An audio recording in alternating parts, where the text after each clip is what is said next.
إلى الله وعمل صالحا وقال إنني من المسلمين. وقال عليه الصلاة والسلام لا يؤمن أحدكم حتى يكون هواه تبعا لما جئت به أو كما قال عليه الصلاة والسلام.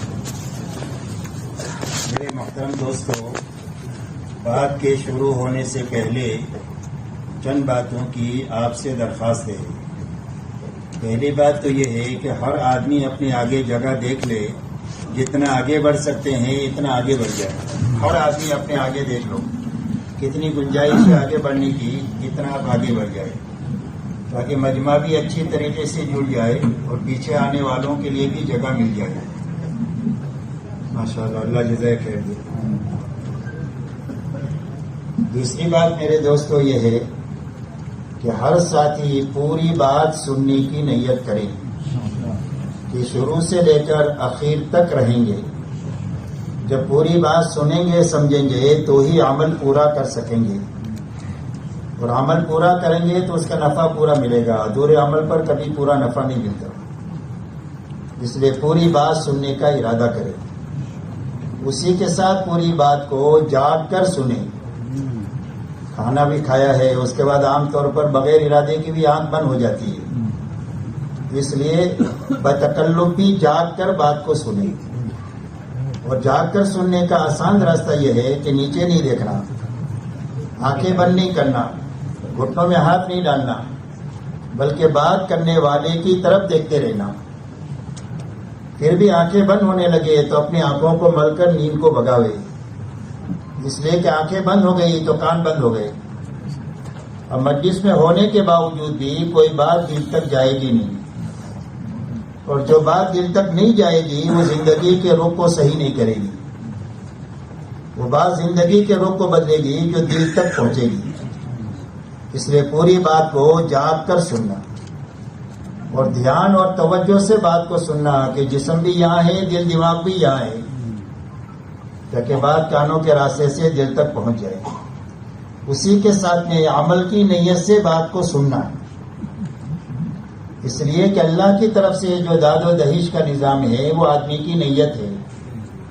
حدیث میں فرمایا وَإِنَّمَا لِكُلِّ امْرِئٍ مَّا نَوَىٰ، ہر آدمی کو وہ چیز ملے گی جس کی اس نے نیت کیا. اگر عمل کی نیت سے سنیں گے تو اللہ عمل کرا دیں گے، جی چاہے نہ چاہے، حالات سازگار ہو ناسازگار ہو، ماحول مناسب ہو نامناسب ہو، ہر حال میں اللہ عمل کی توفیق دیں گے عمل کی نیت کی برکت سے. اس لیے عمل کی نیت سے پورا مجمع بات کو سنیں، اسی کے ساتھ اچھی طرح سنتے ہوئے سمجھتے ہوئے عمل کرتے ہوئے پورے عالم میں اور ساری انسانیت تک بات کو پہنچانے کی نیت سے بات کو سنیں. تو پورے عالم میں اور ساری انسانیت تک بات کو کیسے پہنچائیں گے؟ عالم تو بہت بڑا ہے اور 700 کروڑ انسان ہے دنیا میں اور چھوٹی سی زندگی ہے. تو پورے عالم میں اور ساری انسانیت تک پہنچانے کا راستہ یہ ہے کہ جہاں تک اور جتنوں تک جا سکتے ہیں خود جانا، اور جہاں تک نہیں جا سکے اور جتنوں تک نہیں جا سکے وہاں تک بات کو پہنچانے کے لیے اپنی زندگی میں بہترین کام کرنے والا عملہ اور آدمی تیار کرنا. یہ محنت کا رخ ہے عالم میں بات کے پہنچانے کا. حضور پاک صلی اللہ علیہ وسلم کو اللہ نے بہت بڑا کام لے کر دنیا میں بھیجا تھا. آپ کی محنت کا میدان پورا عالم تھا، ساری انسانیت تھی اور قیامت تک کا زمانہ تھا. اتنا بڑا کام آپ کو کرنا ہے، اور کام کا زمانہ کتنا دیا گیا؟ صرف 23 سال کا زمانہ دیا گیا کہ 23 سال میں اتنا بڑا کام آپ کو کرنا ہے. تو آپ نے اتنے بڑے کام پر قابو پانے کے لیے کام کا کیا رخ اپنایا؟ آپ نے کام کا یہ رخ اپنایا کہ بنفس نفیس اس محنت میں اپنے آپ کو پوری طرح تھکاتے ہوئے پورے حجاز میں کام کیا. آپ کا لمبے میں لمبا سفر تبوک تک کا ہے، اور آپ نے پورے عالم کے اور ساری انسانیت کے اور قیامت تک کے کام کے زمانے پر قابو پانے کے لیے آپ نے 23 سال میں بہترین صحابہ کا عملہ تیار فرمایا جو آپ کی زندگی کا آئینہ تھا. اسی لیے صحابہ کے بارے میں پوچھا جائے کہ یہ کون لوگ ہیں؟ فرمایا فرسان بالنہار و رہبان باللیل، بسام بالنہار و بکاء باللیل. فرمایا صحابہ دین کے شہ سوار ہیں، گھوڑے کی پشت پر بیٹھ کر پوری دنیا میں مارے مارے پھرتے ہیں انسانوں کو یہ سمجھانے کے لیے کہ اللہ کون ہے اور کیسے ہیں. اور فرمایا راتوں کے یہ عبادت گزار ہے. اسی لیے فرمایا دوسری جگہ آیت میں وَكَانُوا قَلِيلًا مِنَ اللَّيْلِ مَا يَهْجَعُونَ، رات کو یہ بہت کم سوتے ہیں اور اخیر رات میں اللہ کے سامنے کر کے مٹ کے تھک کے استغفار کرتے ہیں کہ کام کا حق ادا نہیں ہوا. فرمایا بَسَّامُ بِالنَّهَارِ وَبَكَّامُ بِاللَّيْلِ، دن کو حشاش بشاش اللہ کے دین کا کام کرنے والے اور راتوں کو اللہ کے سامنے بہت زیادہ رونے والے. یہ صحابہ کا تعارف یہ دو جملوں سے ہوتا ہے، اور یہ دو جملے وہ ہیں جو حضور صلی اللہ علیہ وسلم کی زندگی کی جو شکل تھی وہ صحابہ میں منتقل ہوئی. آپ کا دین دعوت اور تعلیم کے لیے تھا، آپ کو اللہ نے داعی اور معلم بنا کر کے بھیجا تھا، اور آپ کی رات عبادت کے لیے تھی جس میں آپ اللہ کے سامنے اتنا کھڑے ہوتے تھے کہ آپ کے پیروں پر ورم آ جاتا تھا. یہ آپ کی رات ہے، یہ آپ کا دن ہے، یہی دونوں چیزیں آپ کے عمل میں منتقل ہوئی. اس لیے میرے دوستو کام کا رخ یہ ہے کہ کام کو اچھی طرح سمجھنا، اچھی طرح کرنا، اور اچھی طرح کرتے ہوئے اپنی زندگی میں کام کا عملہ اور آدمی بنا کر کے مرنا. بانجھ بن کر کے نہیں مرنا چاہیے کہ زندگی بھر تبلیغ کیے ایک بھی آدمی نہیں بنا، یہ تبلیغی بانجھ پنا ہے. کہ زندگی بھر عورت نکاح میں رہی ایک بھی بچہ پیدا نہیں ہوا، وہ بانجھ عورت ہے. زندگی بھر تبلیغ کیا اور ایک آدمی بھی نہیں بنا، یہ تبلیغی بانجھ پنا ہے. اللہ ہم کو بانجھ پنے سے بچاوے. اس لیے ان باتوں پر دھیان کرتے ہوئے پوری بات کو سننا ہے، اس لیے کہ جو بات ہوگی وہ اسی کے تعلق سے پوری بات ہوگی انشاءاللہ. اللہ تعالی ہماری سب کی مدد فرمائے. اگر کبھی تھوڑا سا 10-15 منٹ بڑھ بھی جائے تو آپ لوگ گھڑی نہیں دیکھنا، مجلس ختم ہوگی جب کام پورا ہوگا. کیوں اس کے لیے تیار ہو آپ لوگ؟ روز روز تو یہ موقع آتے نہیں ہیں. غیر ضروری مجلس لمبی نہیں ہوگی، لیکن جو ضروری باتیں ہیں وہ انشاءاللہ ضرور اللہ سے مانگ کر لانے کی کوشش کی جائے گی، تو جو ہمارے اور کام سے متعلق ہے. اللہ ہمارے سب کے لیے آسان فرمائے.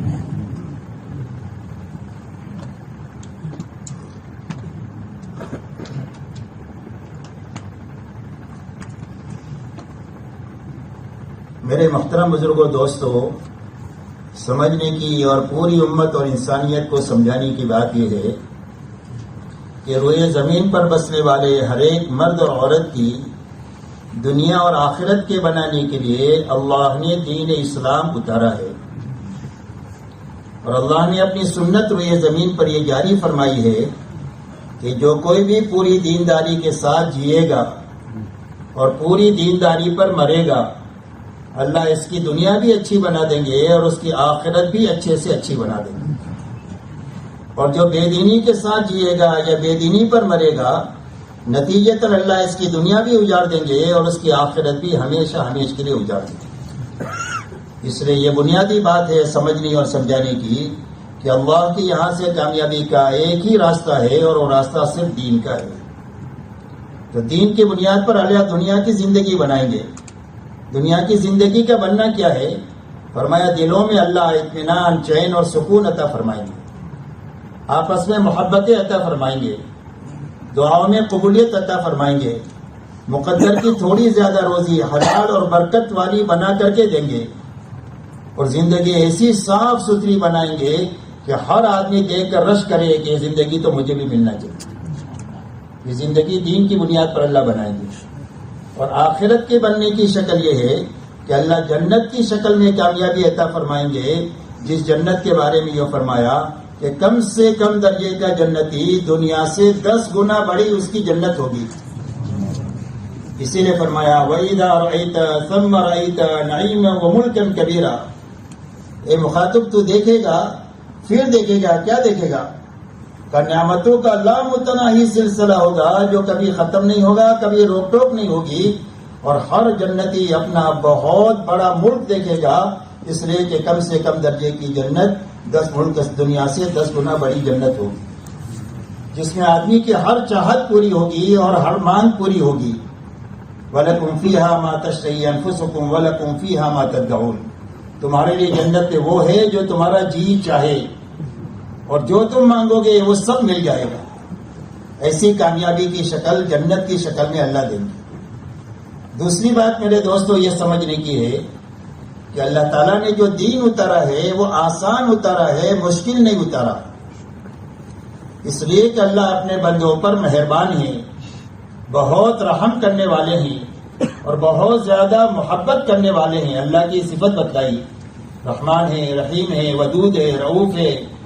تو اس محبت کے ناطے اللہ نے جو دین دیا ہے وہ آسان دیا ہے. اسی لیے قرآن میں فرمایا یرید اللہ بکم الیسر ولا یرید بکم العسر. اللہ تمہارے لیے آسانی چاہتے ہیں، تمہارے لیے تنگی نہیں چاہتے. وما جعل علیکم فی الدین من حرج. دین میں اللہ نے تمہارے لیے کوئی تنگی نہیں رکھی ہے. اور اللہ نے صاف اور واضح الفاظ میں اعلان فرما دیا لا یکلف اللہ نفسا الا وسعها. فرمایا کسی آدمی کو بھی اللہ نے اس کی طاقت سے زیادہ کا مکلف بنایا ہی نہیں ہے. جو کام جس کی طرف متوجہ ہے اس لیے ہے کہ اس کے بس میں ہے، اور اگر بس میں نہیں ہوگا تو اللہ اس کا حکم کسی کو بھی نہیں دیں گے.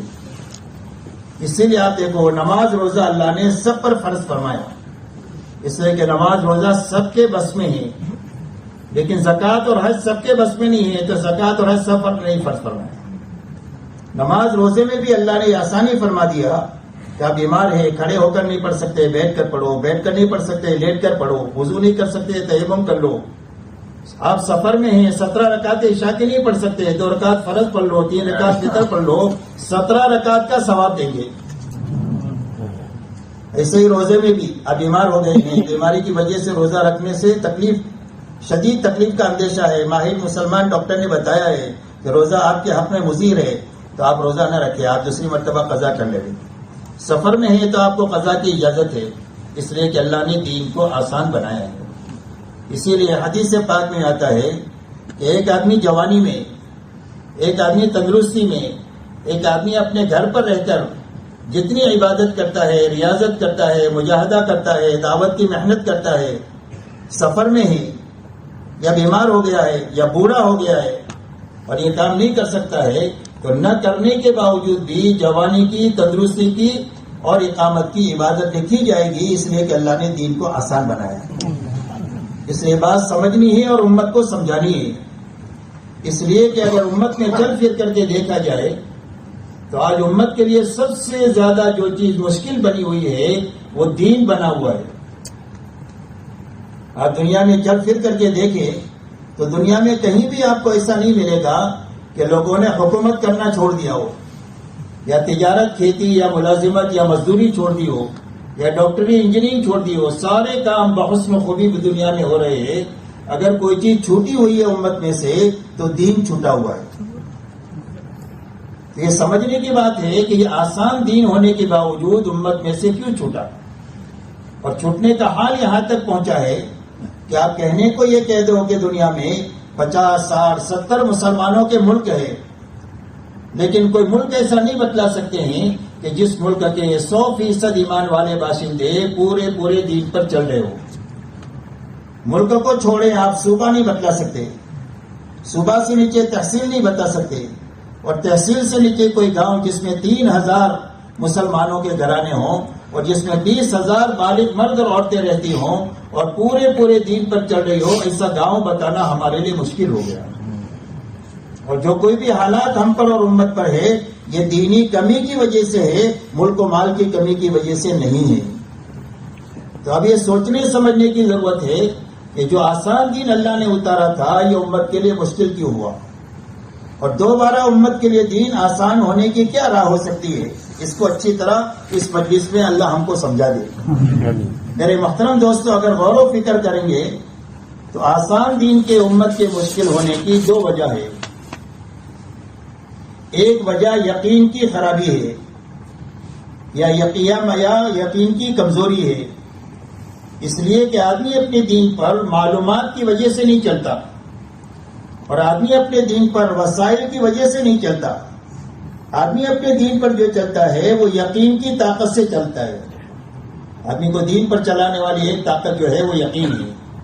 اس لیے ایک بنیاد یقین کی خرابی یا کمزوری ہے، اور دوسری وجہ ماحول کی خرابی ہے. اس لیے کہ ماحول کا اثر ایسا ہے جیسا کہ موسم کا اثر ہوتا ہے. سردی آئے گی تو سب کو سردی لگے گی، امام صاحب کو بھی اور مقتدی کو بھی، بادشاہ کو بھی اور فقیر کو بھی، اس کی کسی کے ساتھ کوئی رشتہ داری نہیں ہے۔ ایسا ہی ماحول کا اثر ہے۔ حدیث پاک میں آتا ہے کل مولود یولد علی الفطرہ، فرمایا ہر پیدا ہونے والا بچہ کسی بھی ملک میں کسی کے بھی گھر میں پیدا ہو جائے، اللہ اس کو بڑے سے بڑے ولی بننے کی استعداد دے کر دنیا میں بھیجتے ہیں۔ اللہ کسی کو مجوسی اور کافر بنا کر پیدا نہیں کرتے، ایمان کی فطرت پر پیدا کرتے ہیں۔ لیکن جس ماحول میں اس نے آنکھ کھولی، اس نے ایمان کے خلاف دیکھا، ایمان کے خلاف بولا، ایمان کے خلاف سنا اور ایمان کے خلاف سوچا، تو جس فطرت پر اللہ نے اس کو پیدا کیا تھا وہ فطرت مسخ ہو گئی اور آدمی مجوسی بن گیا اور آدمی کافر اور مشرک بن گیا، حالانکہ اللہ نے اس کو دنیا میں مومن بنا کر کے بھیجا تھا۔ اسی مثال سے سمجھ سکتے ہیں کہ ایک عطار نے اپنی لڑکی کو چمڑے کے بیپاری کے یہاں دیا۔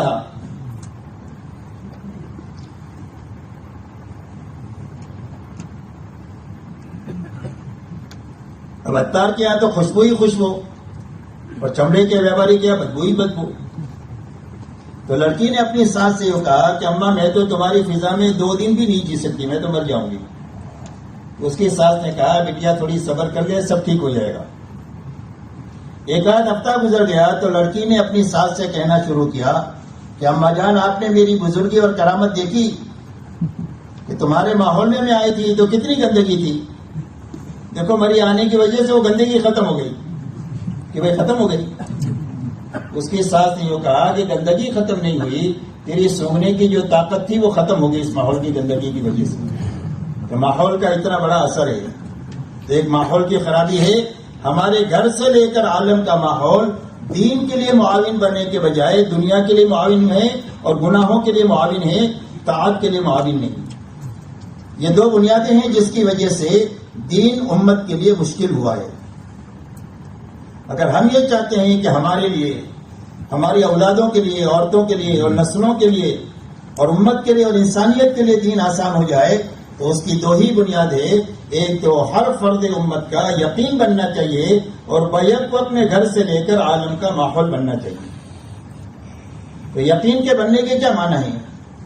یقین کے بننے کے معنی ہے 2 لائن کا یقین بننا چاہیے۔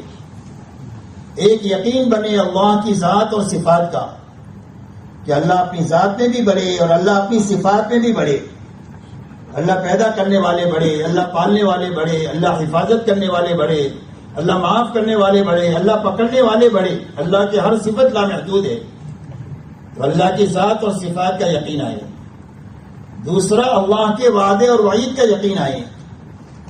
اللہ تعالیٰ نے اللہ کو اپنے ساتھ لینے کے لیے جو علم اتارا ہے وہ وعدے اور وعید کا علم اتارا ہے۔ مثال سے سمجھ سکتے ہیں الصدق ینجی والکذب یہلک، حدیث میں آیا کہ سچ سے ہدایت ملے گی اور جھوٹ سے ہلاک ہو جائے گا، یہ وعدہ ہے اور یہ وعید ہے۔ یمحق اللہ الربا ویربی الصدقات، کہ اللہ سود کو مٹائیں گے اور اللہ صدقے سے مال کو بڑھائیں گے۔ یا بڑھنے کا وعدہ ہے اور مٹانے کی وعید ہے۔ یہ وعدہ وعید کی 2 مثالیں میں نے آپ کو دیا۔ پورا قرآن اور حدیث وعدے اور وعید کے علم سے بھرا ہوا ہے۔ ہر عمل کے اچھا کرنے پر وعدہ ہے، ہر عمل کے چھوڑنے پر وعید ہے، یا نہ کرنے کے کام کرنے پر وعیدیں ہیں۔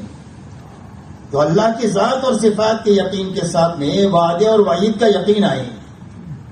امت کو یہ معلوم ہے کہ سچ بولنا چاہیے، جھوٹ نہیں بولنا چاہیے، لیکن وعدے کا یقین اور وعید کا یقین ختم ہو گیا، اس لیے جھوٹ زندگی میں آ گیا، سچ زندگی میں سے نکل گیا۔ آدمی کو معلوم ہے کہ زکوٰۃ دینی چاہیے اور سود میں ہاتھ نہیں ڈالنا چاہیے، لیکن اللہ کی طرف سے مال کے بڑھنے کا جو وعدہ تھا اور مال کے مٹنے کی جو وعید تھی، اس کا یقین کمزور ہونے کی وجہ سے زکوٰۃ زندگیوں سے نکل گئی اور سود زندگیوں میں داخل ہو گیا۔ اس لیے دوسرا وعدے اور وعید کا یقین بنے، یہ 2 لائن کا یقین بنے، سب سے پہلے دین پر چلنے کی طاقت اس راستے سے پیدا ہوگی اور دین آسان ہوگا۔ دوسرا ہمارے گھر سے لے کر عالم کا ماحول بنے۔ تو ماحول کے بننے کے کیا معنی ہے؟ ماحول کے بننے کے معنی یہ ہے کہ پورے ماحول میں ایک تو اللہ کی عبادت اور اطاعت زندہ ہونی چاہیے، دوسرا آپس میں بھائی چارہ زندہ ہونا چاہیے، عداوتیں، نفرتیں، دشمنیاں، بدگمانیاں ختم ہو کر آپس میں محبتیں قائم ہو جائے. فرمایا کونوا عباد اللہ اخوانا، اللہ کے بندے بن کر کے جیو اور آپس میں بھائی بھائی بن کر کے جیو. ماحول کے بننے کے معنی ہے کہ ماحول میں دو چیزیں پیدا ہونی چاہیے، ایک اللہ کی عبادت زندہ ہونی چاہیے اور ایک آپس میں بھائی چارہ زندہ ہونا چاہیے. اگر یہ دو چیزیں زندہ ہو جاتی ہے تو دین آسانی نہیں ہوگا بلکہ دین پر چلنا لذیذ ہو جائے گا. دین پہ چلنے میں جو لذت اللہ نے رکھی ہے دنیا کے اچھے سے اچھے کھانوں میں، اچھے سے اچھے کپڑوں میں، اچھے سے اچھے بنگلوں میں اور اچھی سے اچھی سواریوں میں پھرنے میں وہ لذت نہیں ہے جو لذت اللہ نے دین پر چلنے میں رکھی ہے. اسی لیے اللہ والے فرماتے ہیں اہل اللیل فی لیلتہم الذ من اہل اللہو فی لہوہم.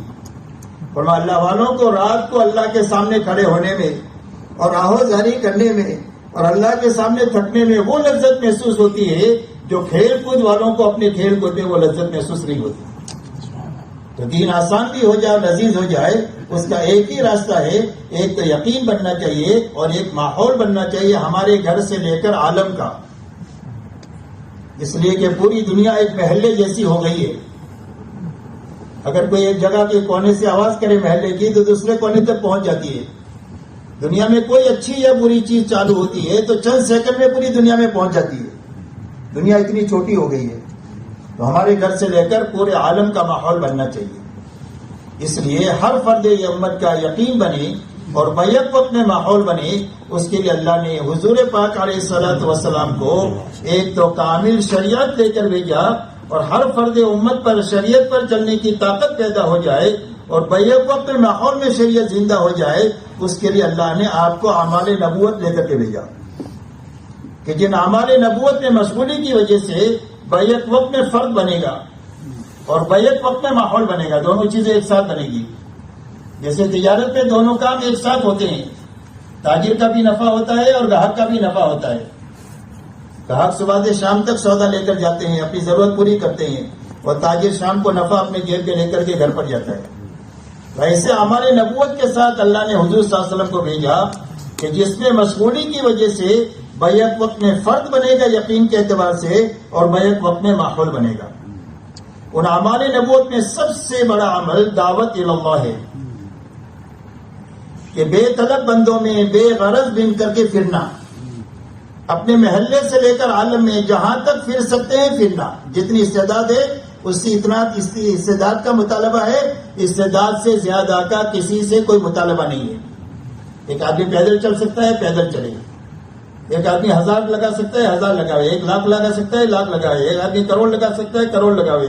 جتنا لگا سکتا ہے اتنا لگاوے اور بے طلب بندوں میں بے غرض بن کر کے پھرے اور ہر فرد امت کو سب سے پہلے اللہ سمجھائے، پھر اللہ کو ساتھ لینے کا راستہ سمجھائے کہ اللہ کے حکموں پر چلنا، نافرمانی سے بچنا، یہ اللہ کو اس کی قدرت کے ساتھ ساتھ رہنے کا واحد راستہ ہے. نمبر 3، امت کو بے طلبوں کو آخرت سمجھائی جائے کہ جب اللہ خوش ہو کر ساتھ ہو جائیں گے تو آخرت بنا دیں گے اور جس کی آخرت بن جائے گی اللہ اس کی دنیا یقینی طور پر بنائیں گے. اس لیے کہ دنیا آخرت کا سایہ ہے. جب آخرت بننا شروع ہوگی تو اس کے بناؤ کے آثار دنیا میں نظر آئیں گے اور جب آخرت اجڑنا شروع ہوگی تو اس کی اجاڑ کے آثار دنیا میں نظر آئیں گے. یہ پکی ٹھکی باتیں ہیں. اس لیے یہ باتیں سمجھا کر ہر فرد امت کو حضور صلی اللہ علیہ وسلم والی محنت کے لیے تیار کرنا. اب دعوت کے ذریعے سے ایک آدمی آ گیا تب اس کو تعلیم کے حلقوں میں بٹھانا اور فضائل کے راستے سے ہر ایک میں سچا پکا شوق پیدا کرنا دین پر چلنے کا اور اس کے اندر خوف پیدا کرنا. وعدے کے ذریعے سے شوق پیدا ہوگا اور وعید کے ذریعے سے خوف پیدا ہوگا اور آدمی دین پر چلے گا وہ شوق سے یا خوف کے راستے سے چلے گا. اس لیے دوسری بنیاد تعلیم ہے. آپ کو اللہ نے معلم بنا کر کے بھیجا. تیسرا عمل ذکر اور عبادت ہے کہ بے طلب دعوت کے راستے سے آیا ہے، تعلیم کے راستے سے شوق پیدا ہوا ہے تو اپنی زندگی کی اللہ کی عبادت اور ذکر پر لائے اور اللہ کی اطاعت پر اپنی زندگی کو لائے. تو تیسرا عمل ذکر اور عبادت کا ہے. اور چوتھا عمل خدمت اور اخلاق کا ہے کہ یہ سارا کام جو کچھ بھی کیا جائے گا لے کر نہیں کیا جائے گا، لگا کر کیا جائے گا اور امت کی خدمت کر کے دیا جائے گا. یہ نبیوں کی شان ہے کہ لے کر نہیں کرتے ہیں، لگا کر کرتے ہیں. اور نبیوں کی شان ہے لوگوں کی اور امت کی خدمت کر کے کام کرتے ہیں، ان کے کام آ کر کے. تو ان اعمال نبوت کے ساتھ آپ کو بھیجا گیا. دعوت ہے، علم ہے، ذکر اور عبادت ہے اور اخلاق ہے. آپ نے ان اعمال نبوت میں جو بھی ایمان کے راستے سے آیا ان کو اس میں مشغول فرمایا، اور ان اعمال میں مشغول ہونے کے لیے 2 میدان تجویز فرمائے گئے. ایک میدان نقل و حرکت کا اور ایک میدان مقامی محنت کا. یہ 2 میدان تجویز فرمائے. اس لیے آپ کی محنت سے 2 ہی جماعتیں وجود میں آئی، تیسری کوئی جماعت نہیں ہے. یا تو مہاجرین ہے یا انصار ہے. اور اللہ نے قرآن پاک میں فرمایا والسابقون الاولون من المہاجرین والانصار والذین اتبعوهم باحسان رضی اللہ عنہ ورضوا عنہ. فرمایا سابقین اولین مہاجرین اور انصار میں کے، اور جو ان کے پیچھے پیچھے اخلاص کے ساتھ چلا اللہ ان سے بھی راضی ہو گیا اور پیچھے چلنے والوں سے بھی اللہ راضی ہو گیا. تو یہ 2 میدان تجویز کیے پوری امت کے لیے. یا تو ایمان والا اپنی جان مال کو لے کر کے دنیا میں پھرے. کیسے پھرے؟ فرمایا دعوت دیتا ہوا پھرے، دین کو سیکھتا سکھاتا ہوا پھرے، اپنے دین پر عمل کرتا ہوا پھرے، اور اپنی جان مال کو مخلوق خدا پر لگاتا ہوا پھرے. کسی سے لے کر نہیں، لگا کر کے پھرے. اور پھر کر جب واپس آ جائے تو انہی اعمال کو اپنی مسجدوں میں قائم کر کے خود بھی لگے، امت کو بھی اس میں لگائے. اور جتنا لگنے لگانے کا تقاضا ہے اتنا لگے، اتنا امت کو لگائے. اس لیے کہ صحابہ کو ان اعمال نبوت میں جو لگایا گیا ہے اتنا لگایا گیا ہے جتنا ان اعمال نبوت کا تقاضا تھا. پھوک پھوکر نہیں لگایا گیا، بلکہ جتنا تقاضا تھا دعوت کا اتنا دعوت پر لگایا گیا. جتنا علم حاصل کرنے کا تقاضا تھا اتنا اس کے اندر میں لگایا گیا. جتنا عبادت کا تقاضا تھا اس میں لگایا گیا. اور جتنا امت پر لگانے کا تقاضا تھا امت پر لگانے کا تقاضا ان سے کیا گیا. جب ان اعمال نبوت میں یہ لگ گئے تو اس کے نتیجے میں اور نقل و حرکت کی فضا میں بھی کیا اور مقامی محنت میں بھی کیا، تو آپ دیکھو 600 سال کا بگاڑ اللہ نے 23 سال میں ختم فرما دیا. حضرت عیسیٰ علیہ السلام اور حضور صلی اللہ علیہ وسلم کے بیچ میں 650 سال کا زمانہ ہے جس میں کوئی نبی نہیں آئے. اس لیے انسانوں میں جہالت آخری درجے کی اور انسانوں میں گمراہی آخری درجے کی، اور یہ ساری جہالت اور گمراہی صرف 23 سال میں ختم ہو گئی. اور اس 23 سال میں ختم ہو کر کے ایک ماحول بن گیا اور ایک مجمع تیار ہو گیا. جب محنت صحیح رخ سے قائم ہوئی اور اتنی قائم ہوئی جتنی مطلوب تھی.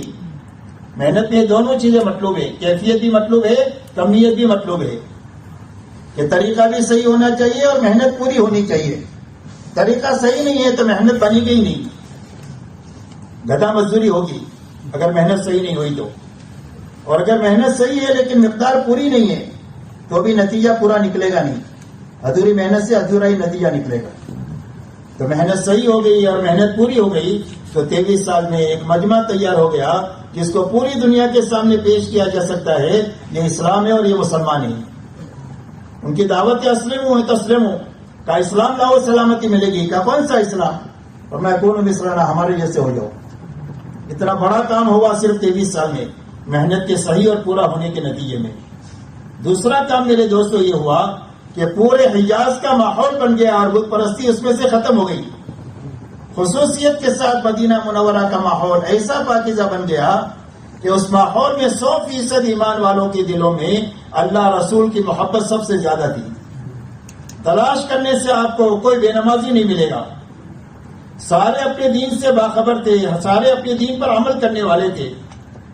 ہر ایک دوسرے کے حقوق کی ادائیگی اس درجے کی تھی کہ ایک بکری کی سری 7 گھروں میں گھوم پھر کر پہلے گھر پر واپس آتی تھی. یہ ان کے اخلاق کا بھی پتہ دیتا ہے اور ان کے فخر کا بھی پتہ دیتا ہے. پورے مدینہ میں تلاش کرنے سے آپ کو کوئی دنیا کا طالب نہیں ملے گا، سارے آخرت کے اور اللہ کے رضا کے طالب ملیں گے. اور 100% ایمان والے اپنے آپ کو دین کا ذمہ دار سمجھتے تھے کہ جس طرح میں باپ ہوں بچوں کا ذمہ دار ہوں، شوہر و بیوی کی ذمہ داری مجھ پر ہے، ایسا ہی مسلمان ہوں اسلام کی ذمہ داری بھی مجھ پر ہے. دنیا کی ذمہ داریوں کو پورا کرنے کے لیے جتنی مال وقت صلاحیت کی ضرورت ہے اتنی میں لگاتا ہوں. دین کی ذمہ داری کے پورا کرنے کے لیے بھی میں اتنی ہی جان مال وقت صلاحیت لگوں گا جتنی دین کو ضرورت ہے. 100% مرد، 100% عورتیں، 100% جوان اس جذبے کے ساتھ جیتے تھے. یہاں تک ایک انگریز مورخ بھی لکھتا ہے کہ آپ کے زمانے میں دین پوری دنیا میں فی گھنٹہ 120 کلومیٹر کی رفتار سے پھیل رہا تھا، اور اس کا تجزیہ وہ خود لکھتا ہے کہ اس کی وجہ صرف یہ ہے کہ ہر ایمان والے کا ایک ہی جذبہ تھا کہ اللہ کا یہ کلمہ دنیا میں بلند ہونا چاہیے، اور اللہ کا دین دنیا میں ہر کچے پکے مکان میں پہنچنا چاہیے، اور انسانیت گمراہی سے نکل کر ہدایت پر آنی چاہیے، اور جہنم کے راستے سے ہٹ کر جنت کے راستے پر آنی چاہیے۔ ہر ایمان والے کا ایک ہی جذبہ تھا، اور اس کے لیے میں کیا کر سکتا ہوں، ایک مرد ہو کر کیا کر سکتا ہوں، عورت ہو کر کیا کر سکتی ہوں، جوان ہو کر میں کیا کر سکتا ہوں، بوڑھا ہو کر کیا کر سکتا ہوں۔ ہر ایک ایمان والے کا ایک ہی جذبہ تھا، جس جذبے کی بنیاد پر اللہ کا دین اتنے چھوٹے عرصے میں اتنی رفتار کے ساتھ پوری دنیا میں پھیلا، یہاں تک کہ اس ماحول کی پاکیزگی کا حال ایسا تھا کہ اگر کوئی بے ایمان مدینہ میں آ جاتا تھا تو 3 دن سے زیادہ بے ایمانی پر باقی نہیں رہ سکتا تھا، اور اگر کوئی جماعت دین سیکھنے کے لیے مدینہ میں آتی تھی تو 2 ہفتے میں دین کی کامل سمجھ حاصل کر کے واپس چلی جاتی تھی۔ یہ اس ماحول کی پاکیزگی کا ہی اثر تھا۔ تو یہ دونوں کام بن گئے، ایک مجمع بھی تیار ہو گیا یقین کے اعتبار سے، اور ایک ماحول بھی بن گیا۔ اس کی بنیاد کیا ہے؟ اس کی بنیاد یہ اعمال نبوت ہے، اور ان اعمال نبوت میں لگنے کے لیے نقل و حرکت ہے اور مقامی محنت ہے، یہی بنیاد ہے۔ بات سمجھ میں آ رہی ہے؟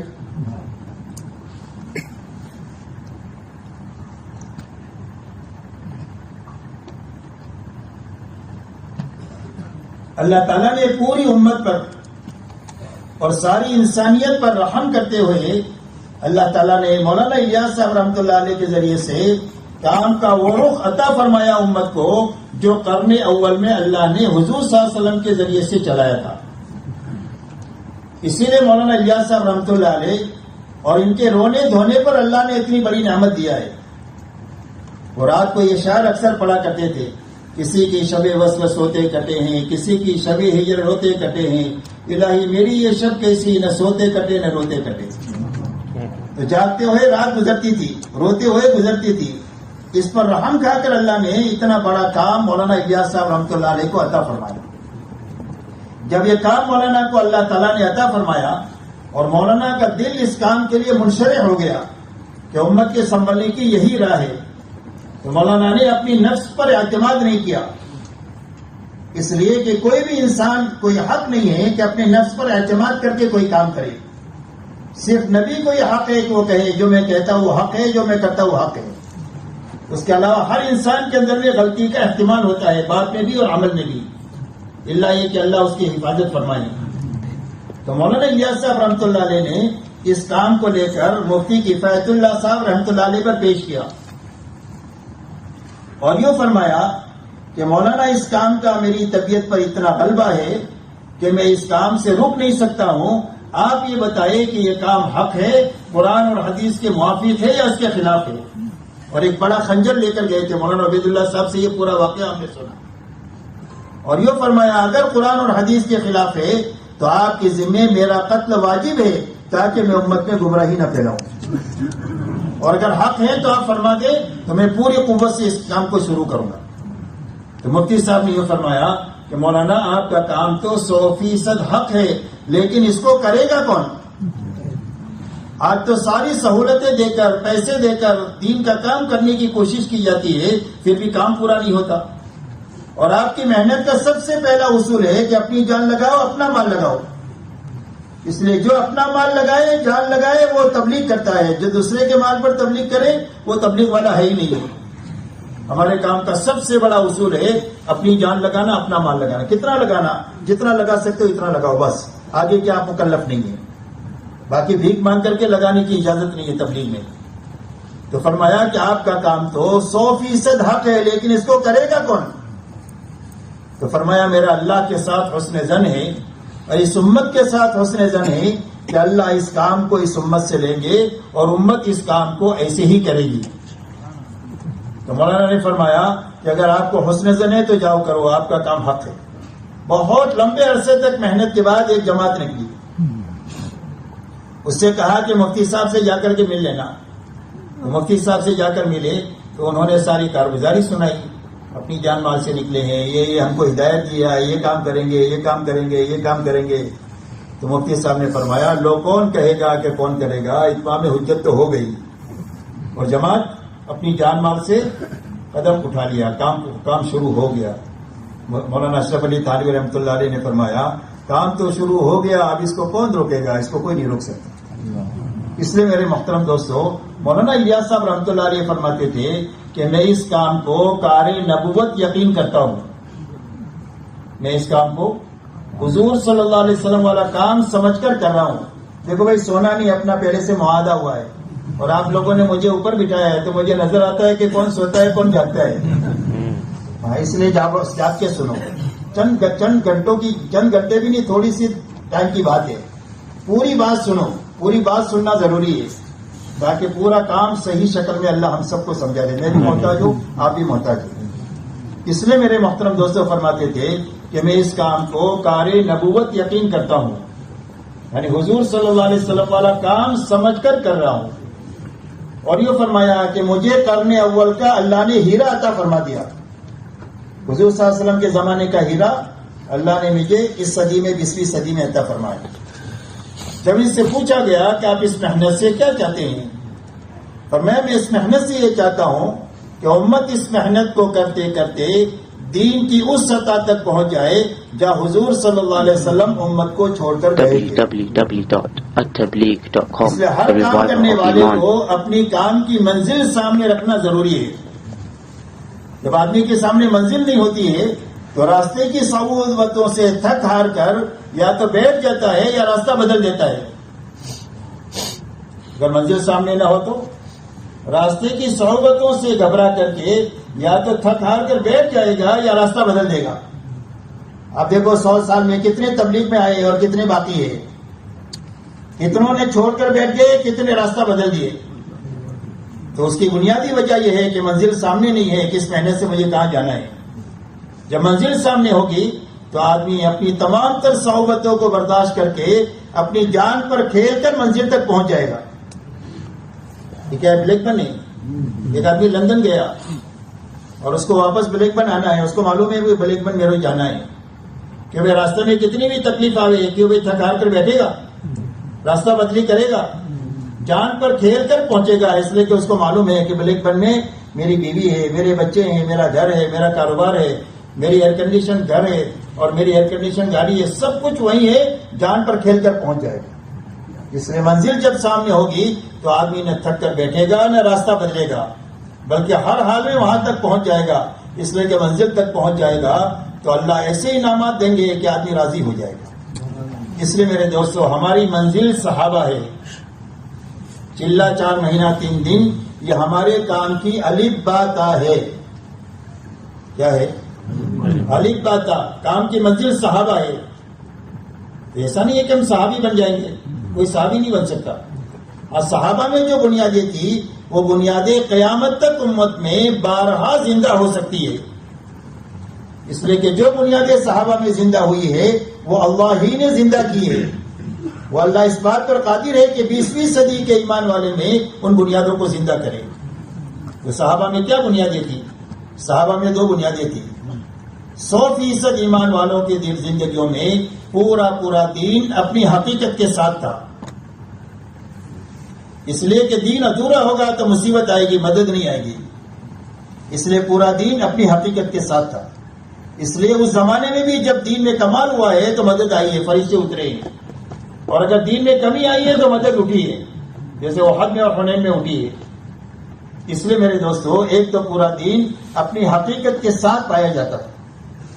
دوسری بات 100% صحابہ میں یہ تھی کہ انہوں نے اپنی جان اور مال کو اللہ کے دین کے مقابلے میں بے قیمت کیا تھا، کہ ہماری جان کی کوئی قیمت نہیں اللہ کے سامنے اور اللہ کے دین کے سامنے۔ اگر ایک لگانی پڑے گی تو ایک لگائیں گے، اور گھرانے کو لگانا پڑے گا تو گھرانہ لگائیں گے، برادری کو لگانا پڑے گا تو برادری کو لگائیں گے، اور اگر ضرورت پڑی پورے مدینہ کو داؤ پر لگانے کی تو پورے مدینہ کے ہر بوڑھے کو، جوان کو اور بچے کو آپ کی حمایت میں ہم جان دے دیں گے۔ تو اپنی جان کو بے قیمت بنایا اللہ کے دین کے مقابلے میں، اور اپنے مال کو بے قیمت بنایا اللہ کے دین کے مقابلے میں، کہ اللہ کی دین کا تقاضا 100 کا ہوگا تو 100 لگائیں گے، اور 1000 کا تقاضا ہے تو 1000 لگائیں گے، اور 1,00,000 کا تقاضا ہے تو 1,00,000 لگائیں گے، اور اگر جھاڑو مار کر لگانے کا تقاضا ہوگا تو جھاڑو مار کر لگا دیں گے اس یقین کے ساتھ کہ اللہ کی نسبت پر اجڑنا طے کر دیں گے تو اللہ اجاڑیں گے نہیں، آباد کر دیں گے. اس لیے کہ اللہ سے بڑھ کر کوئی غیرت والا نہیں ہو سکتا ہے کہ کوئی اللہ کے نام پر مٹے اور اللہ اس کو اجاڑ دے، کبھی نہیں ہو سکتا. بلکہ اللہ نسلوں تک کے لیے اس کا خیال رکھیں گے کہ میرے اس بندے کی اولاد ہے کہ جس نے اپنے آپ کو میرے لیے مٹایا ہے، ان کی نسلوں کے اللہ خیال رکھیں گے. اب دیکھو صحابہ کی صدیوں تک ان کی اولاد میں آپ کو بہار ملے گی صحابہ کی قربانی کی برکت سے. اس لیے میرے دوستو یہ دو بنیادیں تھی اور یہی ہماری منزل ہے. جب وہ اور کام اسی لیے ہو رہا ہے کہ ایک مجمع اس پوری امت میں سے ایسا بنے کہ جس میں یہ دو بنیادیں زندہ ہو جائے. جب یہ دو بنیادیں اس مجمع میں زندہ ہوگی، اس کی تعداد ہم نہیں جانتے ہیں کہ کتنا ہوگا، اللہ جانتے ہیں کتنا ہوگا، لیکن جب وہ مجمع بنے گا اگر کمزور ہوگا تو اللہ اپنی قوت ان کے ساتھ کر کے ان کو قوی بنا دیں گے، اور اگر تھوڑے ہوں گے تو اللہ اپنے لشکروں کو ان کے ساتھ کر کے ان کو زیادہ کر دیں گے.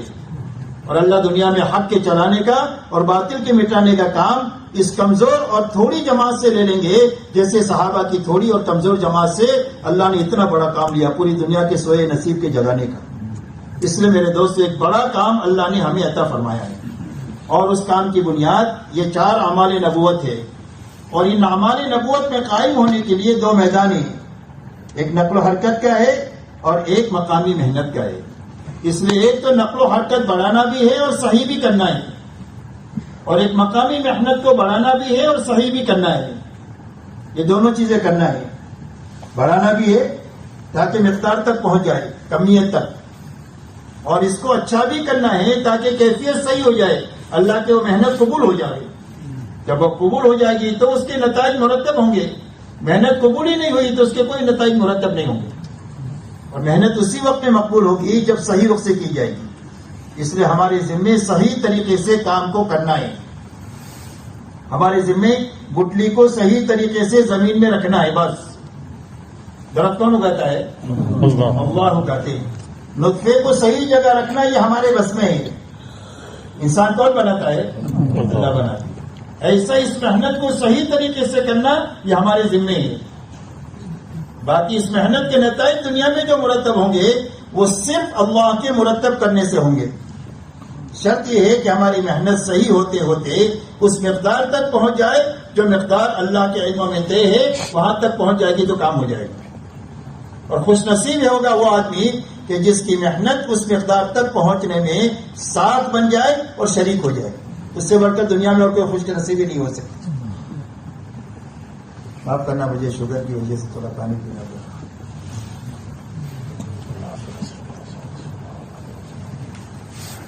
اس لیے میرے محترم دوستو، ایک تو اس کام کو یقین کے ساتھ کرنا ہی. یقین کے ساتھ کرنے کے کیا معنی؟ یقین کے ساتھ کرنے کے معنی یہ ہے کہ کام اتنا عظیم ہے کہ اگر صحیح طریقے سے میں کر لوں گا اور پوری طریقے سے کر لوں گا تو اللہ میری دنیا بھی اچھے سے اچھی بنا دیں گے اور آخرت بھی اچھے سے اچھی بنا دیں گے. صرف برکت اور ثواب کے لیے نہیں کرنا ہے. برکت بھی ملے گی، ثواب بھی ملے گا، لیکن یقین کے ساتھ کرنا. اس لیے کہ دنیا کے جتنے لوگ جتنے دنیا کے کاموں میں لگے ہوئے ہیں ان کے کاموں پر استقامت کی بنیاد ان کا یقین ہے. تاجر تجارت پر استقامت سے کرتا ہی نہیں کرتا. بارش ہو، سردی ہو، گرمی ہو، کوئی گالی دے، کوئی تعریف کرے، ہر حال میں کرتا ہے. اس لیے کہ اس کو یقین ہے کہ میری زندگی میں اور میرے بچوں کی جتنی ضرورتیں ہیں اس دکان سے پوری ہوگی، اس ملازمت سے پوری ہوگی، اس مزدوری سے پوری ہوگی. وہ یقین استقامت کا ذریعہ ہے. تو سب سے پہلے یقین ہمارا بنے کہ اس محنت سے اللہ ہماری دنیا بھی بنائیں گے اور آخرت بھی بنائیں گے. دوسرا میرے محترم دوستو، اس محنت کو عظمت کے ساتھ کرنا. اس محنت کے سارے اعمال بہت بڑے ہیں.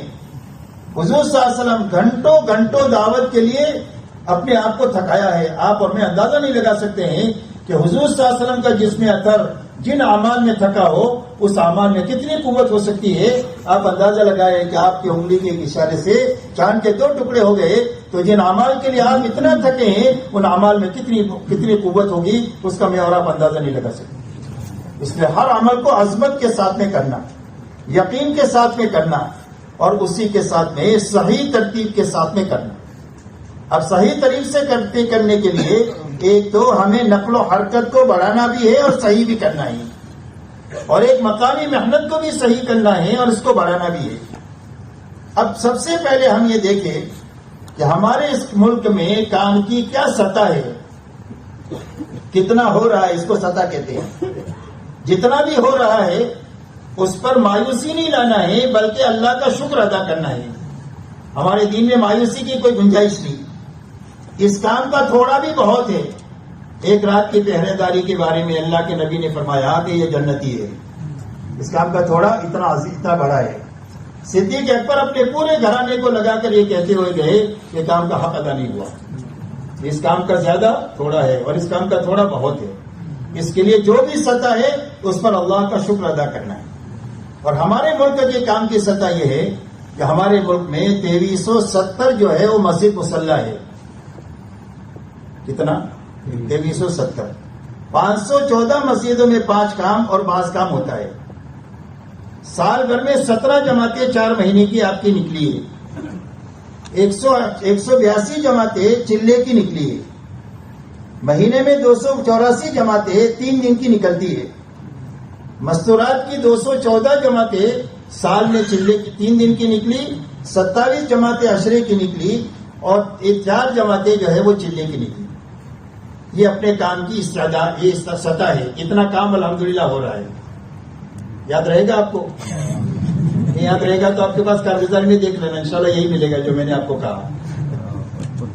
تو یہ کام کی سطح ہے، اتنا ہو رہا ہے، اس پر ہم کو اللہ کا شکر ادا کرنا ہے۔ لیکن ہمارے ملک میں کام کی استعداد بہت آگے کی ہے۔ اس استعداد کو سامنے رکھ کر کام کو سوچنا ہے، اس پر محنت لگانا ہے اور اس پر دعا کی طاقت لگانا ہے۔ 3 چیزیں ہمارے بس میں ہیں: کام کا صحیح رخ سوچنا، اس پر محنت لگانا، اس پر دعا کی طاقت لگانا۔ جب 3 چیزیں ہم لگا دیں گے اور لگانے کا حق ادا کر دیں گے تو ہمارے بس میں جو نہیں ہے وہ اللہ کر دیں گے، لیکن ہمارے بس میں ہے، اتنا ہمارے ذمے ہے۔ سب سے پہلے کام کا صحیح رخ سوچنا۔ تو اب آپ کے یہاں کتنی استعداد ہے؟ آپ کے یہاں استعداد میرے دوستوں بہت بڑی ہے۔ تقریباً 3200 آدمی تو، جس میں سال والے علماء بھی ہے، 4 مہینے والے علماء بھی ہے اور 4 مہینے والے ساتھی بھی ہے۔ کتنے ہیں؟ 3200 اور 5175 آدمی چلے والے ہیں۔ یہ آپ کا سرمایہ ہے، جس پر آدمی تجارت کرتا ہے نا، تو تجارت سرمایہ پر ہوتی ہے۔ سرمایہ ختم ہو جاوے تو کاروبار ختم ہو جائے گا۔ کہتے ہیں نا مڑی کھا گیا، اپنی گجراتی میں کہتے ہیں نا کہ مڑی کھا گیا، تو مڑی کھا گیا تو کاروبار ختم ہو گیا۔ تو یہ ہماری مڑی ہے، کیپٹل ہے، ہمارا راس المال ہے، عربی میں کہتے ہیں۔ تقریباً 8200-300 کے قریب یہ ہمارا عملہ ہے، اور 688 ساتھی اپنے ملک میں ایسے ہیں جو جماعت لے کر چل سکتے ہیں۔ کتنے؟ 688 ساتھی جماعت لے کر چل سکتے ہیں۔ باقی جتنا عملہ ہے جماعت لے کر نہ چل سکے، کیونکہ بھی معاون بن سکتے نہیں بن سکتے۔ اچھا، اچھے ساتھی بن سکتے کہ نہیں بن سکتے؟ کوئی خدمت کر لے گا، کوئی جماعت کو سنبھال لے گا، کوئی ان کی سفر کی ترتیب بنا لے گا۔ ایسی صلاحیت کے سارا عملہ ہے جو 8400 کے قریب کا پورا عملہ ہے، وہ سارا صلاحیت والا ہے۔ اس میں 688 ساتھی وہ ہے جو جماعت لے کر چل سکتے ہیں۔ تو یہ ہماری استعداد ہے۔ تو اس استعداد کو سامنے رکھ کر اپنے کو کام کرنا ہے، اس لیے کہ بے فکری دائی کی موت ہے۔ بے فکری دائی کی موت ہے۔ بے فکری آ گئی تو آدمی مر گیا، لاشیں گھوم رہی تبلیغ والے کی۔ اس لیے فکر سب سے پہلے جاگنا چاہیے۔ مولانا الیاس صاحب رحمۃ اللہ علیہ سے اتنا بڑا کام لینے کی بنیاد فکر ہے۔ ابو بکر صدیق رضی اللہ تعالیٰ عنہ سے اتنا بڑا کام لینے کی بنیاد فکر ہے۔ ایک بے چینی تھی، ایک بے قراری تھی، جس پر حضرت صدیق اکبر سے اتنا بڑا کام لیا اللہ نے۔ تفصیل میں نہیں جا سکتے۔ مولانا الیاس صاحب سے فکر پر اور بے قراری اور بے چینی پر اللہ نے اتنا بڑا کام لیا۔ تو سب سے پہلے ہمارے کام میں کام کو صحیح رخ سے سوچنا۔ اب یہ عملہ جتنا ہے وہ کہاں ہے؟ وہ عملہ آپ کی مسجدوں کے اطراف میں ہے۔ کہاں ہے عملہ بھائی؟ جو 8400 کا مجمع ہے، کہاں ہے؟ یہ آپ کی مسجدوں کے اطراف میں ہے۔ کہیں گھر چھوڑ کر چلا نہیں گیا، گاؤں چھوڑ کر چلا نہیں گیا، کہیں جنگل میں، کسی ملک میں۔ یہ آپ کی مسجد کے اطراف میں ہی ہے۔ اب ان کو وصول کرنا آپ کے لیے آسان ہے. اب بتاؤ آپ کے ملک کا مرکز ان کو وصول کر سکتا ہے؟ عالمی مرکز ہو دنیا میں کوئی تو ان کو وصول کر سکتا ہے. ان کے شہر کا مرکز وصول کر سکتا ہے، ان کو کوئی وصول نہیں کرتا. ان کو صرف مسجد وار جماعت وصول کر سکتی. اس لیے میرے دوستو، ایک تو آپ کو یہ فکر لینا ہے کہ انشاءاللہ یہ 8400 کا مجمع ہے، ہم ان سب کو اپنی اس محنت میں لانے کے لیے پورا فکر کریں گے، محنت کریں گے اور دعا مانگیں گے کہ بھائی تیار ہو. کون کون تیار ہے اس کے لیے؟ انشاءاللہ. اب یہ بتاؤ، ان کو محنت میں لانے کے لیے آپ کو کتنا وقت چاہیے؟ 4 مہینے میں کر لو گے، 6 مہینے میں کر لو گے، 8 مہینے میں کر لو گے، 12 مہینے میں کر لو گے؟ جتنا وقت آپ مانگو گے اتنا ہم دیں گے. بولو کتنا وقت درکار ہے آپ کو؟ ہر مسجد کے اطراف میں 15-20 ہی ہے، یاد رکھو، زیادہ نہیں ہے. 15-20-25 ہی ہے. ان کو وصول کرنا ہے اور ان کو محنت میں لگاتے ہوئے نئےوں پر محنت کرنا ہے. بتاؤ کتنا وقت چاہیے؟ آپ جتنا کہو گے اتنا دیں گے. میرا یہ جی چاہتا ہے کہ جب آئندہ سال آپ سے ملا جائے تو آپ کا 100% عملہ محنت پر آ جانا چاہیے. انشاءاللہ کہ بھائی آنا چاہیے. ارادہ لیتے ہو سب؟ انشاءاللہ 1 سال کے اندر میں یہ سارے مجمع کو محنت پر لگاتے ہوئے نئے مجمع کو بھی کام پر لگائیں گے انشاءاللہ. کہ بھائی سارے ارادہ بنا دیں اس کا انشاءاللہ. اب محنت پر لگانے کی 2 شکلیں ہیں. ایک شکل تو یہ ہے کہ سالانہ 4 مہینے پر آئے 2 مرتبہ لگا تھا، کبھی 10 سال پہلے 20 سال پہلے، دوسری مرتبہ 4 مہینہ لگائے. مہینے میں 10 دن لگائے، روزانہ 8 گھنٹہ لگائے. محنت کی ایک شکل یہ ہے. دوسری شکل یہ ہے کہ چلہ لگائے اور ہر جماعت لینے دے کر جانے والا اپنی جماعت خود بنا کر کے جائے. اگر خود جماعت بنا کر کے جائے گا تو اس کو جماعت کی قدر ہوگی، جماعت کی تعلیم تربیت کرے گا. اور اگر خود نہیں بنایا، جماعت مسجد اور جماعتیں بنائی اور گھیرا گوٹ کے کسی کو امیر بنا دیا، تو جماعت کی قدر کیا جانے. جماعت کو کوئی ساتھی کہے گا کہ میرا تو جی نہیں لگتا ہے، میرا جی چاہتا ہے واپس ہونے کا. بولے کل کیوں جائے گا، آج چلا جا. اس لیے کہ اس کا تو کچھ لگا ہی نہیں ہے. جو عورت بچہ جانتی ہے وہ بچے کی قدر جانتی ہے. اس لیے اس کا بچہ روئے تو اس کے سینے میں درد ہوتا ہے، اور پڑوسی کا بچہ روئے تو اس کے سر میں درد ہوتا ہے. اس لیے کہ اس کا تو کچھ لگا ہی نہیں ہے. اس لیے اپنی جماعت بنا کر کے جانا یہ بہت بڑی طاقتور چیز ہے آدمی کے اندر میں فکر اور طاقت کو بڑھانے کے لیے. تو اپنی جماعت چلے کی بنانا، مہینے میں 3 دن کی بنانا اور 2.5 گھنٹے کے ذریعے سے پوری محنت کرنا. اس کے لیے اپنے خود کو لگتے ہوئے اس عملے کو سنبھالتے ہوئے نئےوں پر محنت کرنا ہے کہ بھائی کریں گے انشاءاللہ. جب یہ پورا عملہ محنت میں آ جائے گا انشاءاللہ اور آپ نے محنت شروع کر دیا، ہو سکتا ہے 1 سال میں ہو جائے تو الحمدللہ آپ کی آنکھیں ٹھنڈی ہو جائے گی، سب کی آنکھیں ٹھنڈی ہو جائے گی. ہو سکتا ہے نہیں ہوا سال میں 2 سال میں اور ہم اللہ کو پیارے ہو گئے. جب کبھی بھی کام کی یہ شکل قائم ہوگی، جس نے کام کی یہ شکل قائم کی ہوگی اس کے حصے میں اس کا کام آئے گا.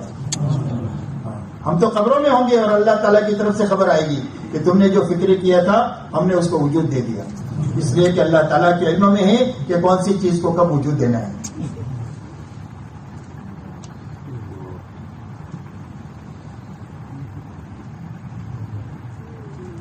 اس لیے اس سے استعداد کام میں آ جائے گی تو آپ کی جماعتیں جتنی نکل رہی ہے اس سے کئی 100 گنا زیادہ نکلے گی، 20 گنا نہیں.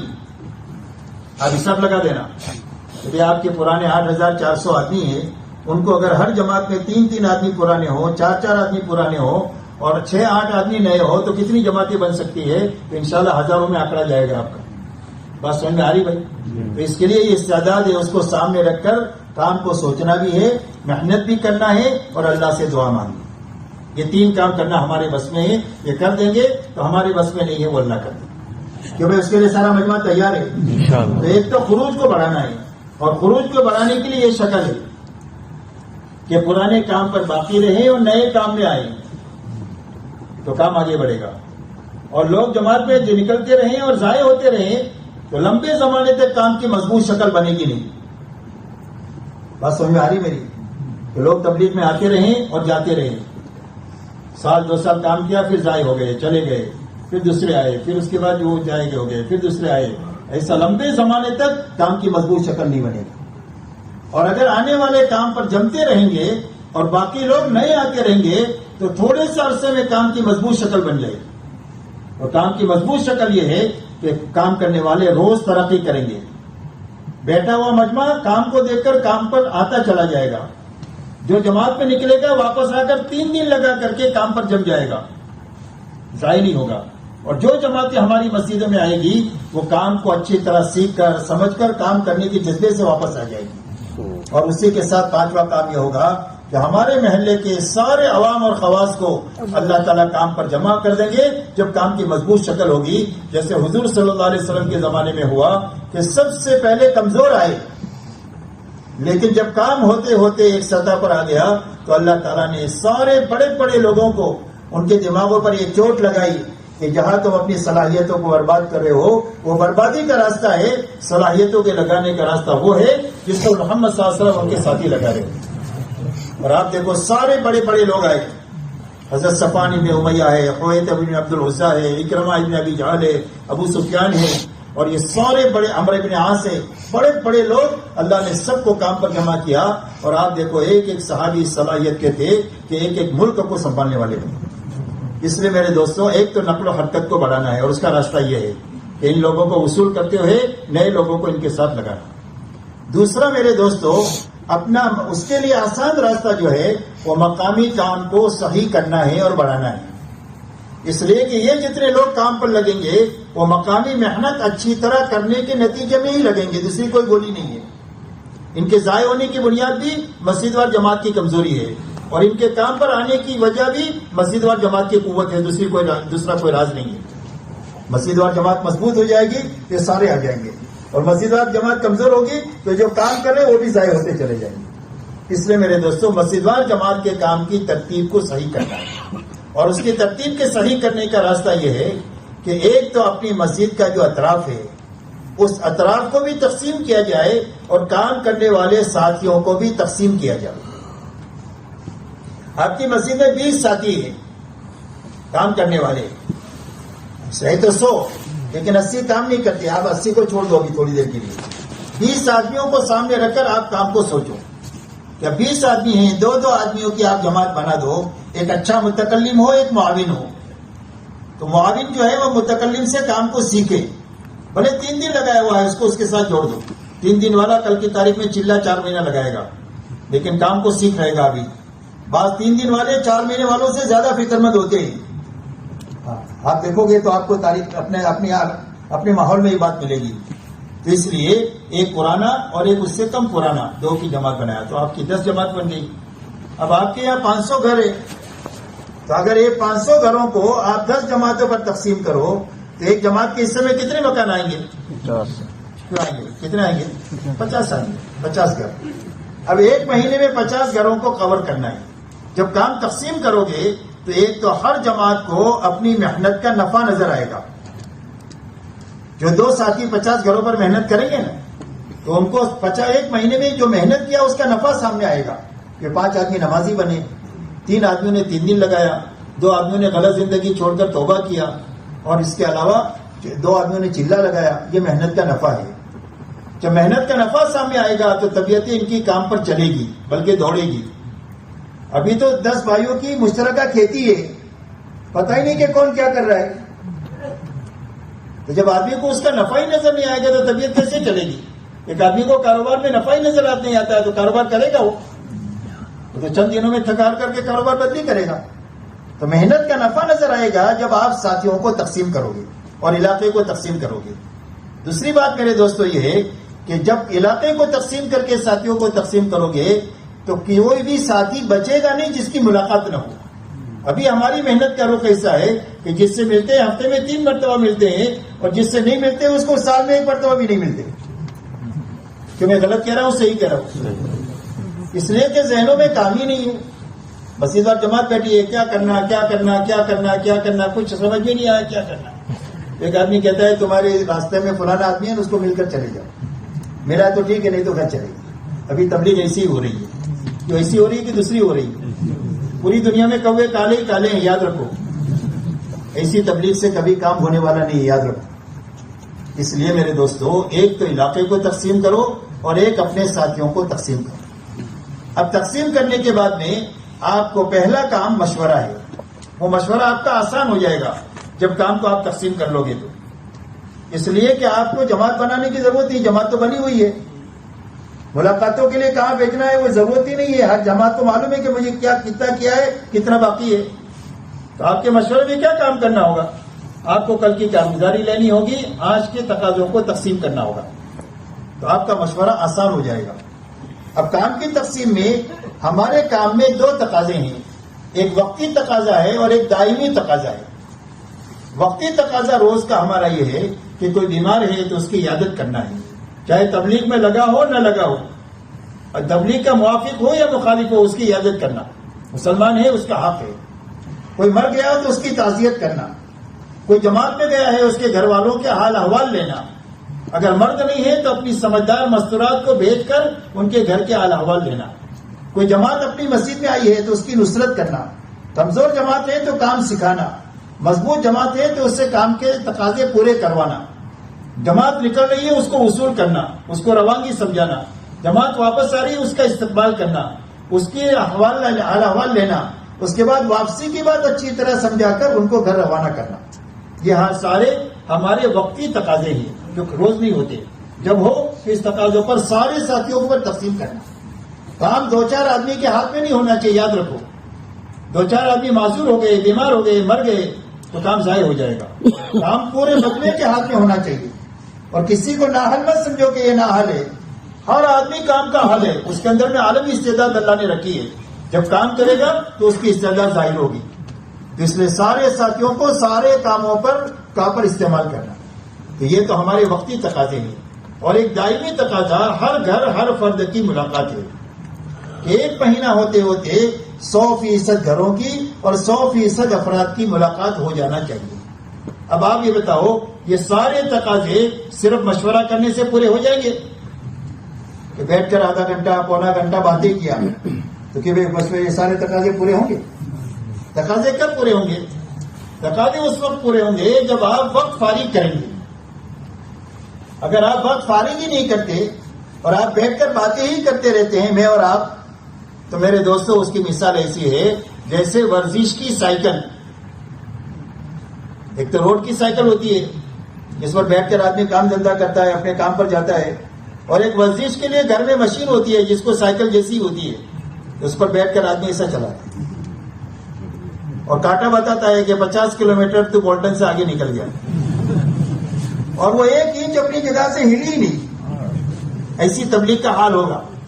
مشورے ہیں، باتیں ہیں، مذاکرے ہیں، اور اس کے بعد میں محنت کے لیے وقت نہیں ہے تو کوئی بھی کام میں ترقی نہیں ہوگی. یاد رکھو. اور ترقی نہیں ہوگی تو کام اپنی جگہ ٹھہرے گا نہیں، وہ نیچے ہی جائے گا، چاہے ہم کو محسوس ہو یا نہ ہو. اس لیے کہ کام میں ٹھہراؤ نہیں ہے، یا تو آگے بڑھے گا یا پیچھے جائے گا. پتھر آپ زمین اوپر ڈالو گے، طاقت ہے تو اوپر جائے گا، اور طاقت ختم ہو گئی تو نیچے جائے گا. اس لیے میرے دوستو ہمارا دائمی تقاضا بھی پورا ہو جائے، ہر گھر ہر فرد کی ملاقات، اور سارے تقاضے پورے ہو جائے. اس کے لیے 8 گھنٹے کی نیت سے کم 2.5 گھنٹے فارغ کرنا. کہ بھائی 2.5 گھنٹے کون کون فارغ کرنے کے لیے تیار ہے؟ انشاءاللہ. 2.5 گھنٹے میں کتنی منٹ ہوتی ہے؟ 150 منٹ ہوتی ہے. نیت کرو کہ 150 منٹ گھڑی دیکھ کر لگانا ہے کہ بھائی لگانا انشاءاللہ. 2.5 گھنٹہ جب آپ فارغ کرو گے تو اب آپ کو کام ملے گا. دکان کھیلو گے تو گاہک آئے گا، دکان ہی بند ہے تو گاہک آ کر اپنا سر پٹے گا کیا اس کو؟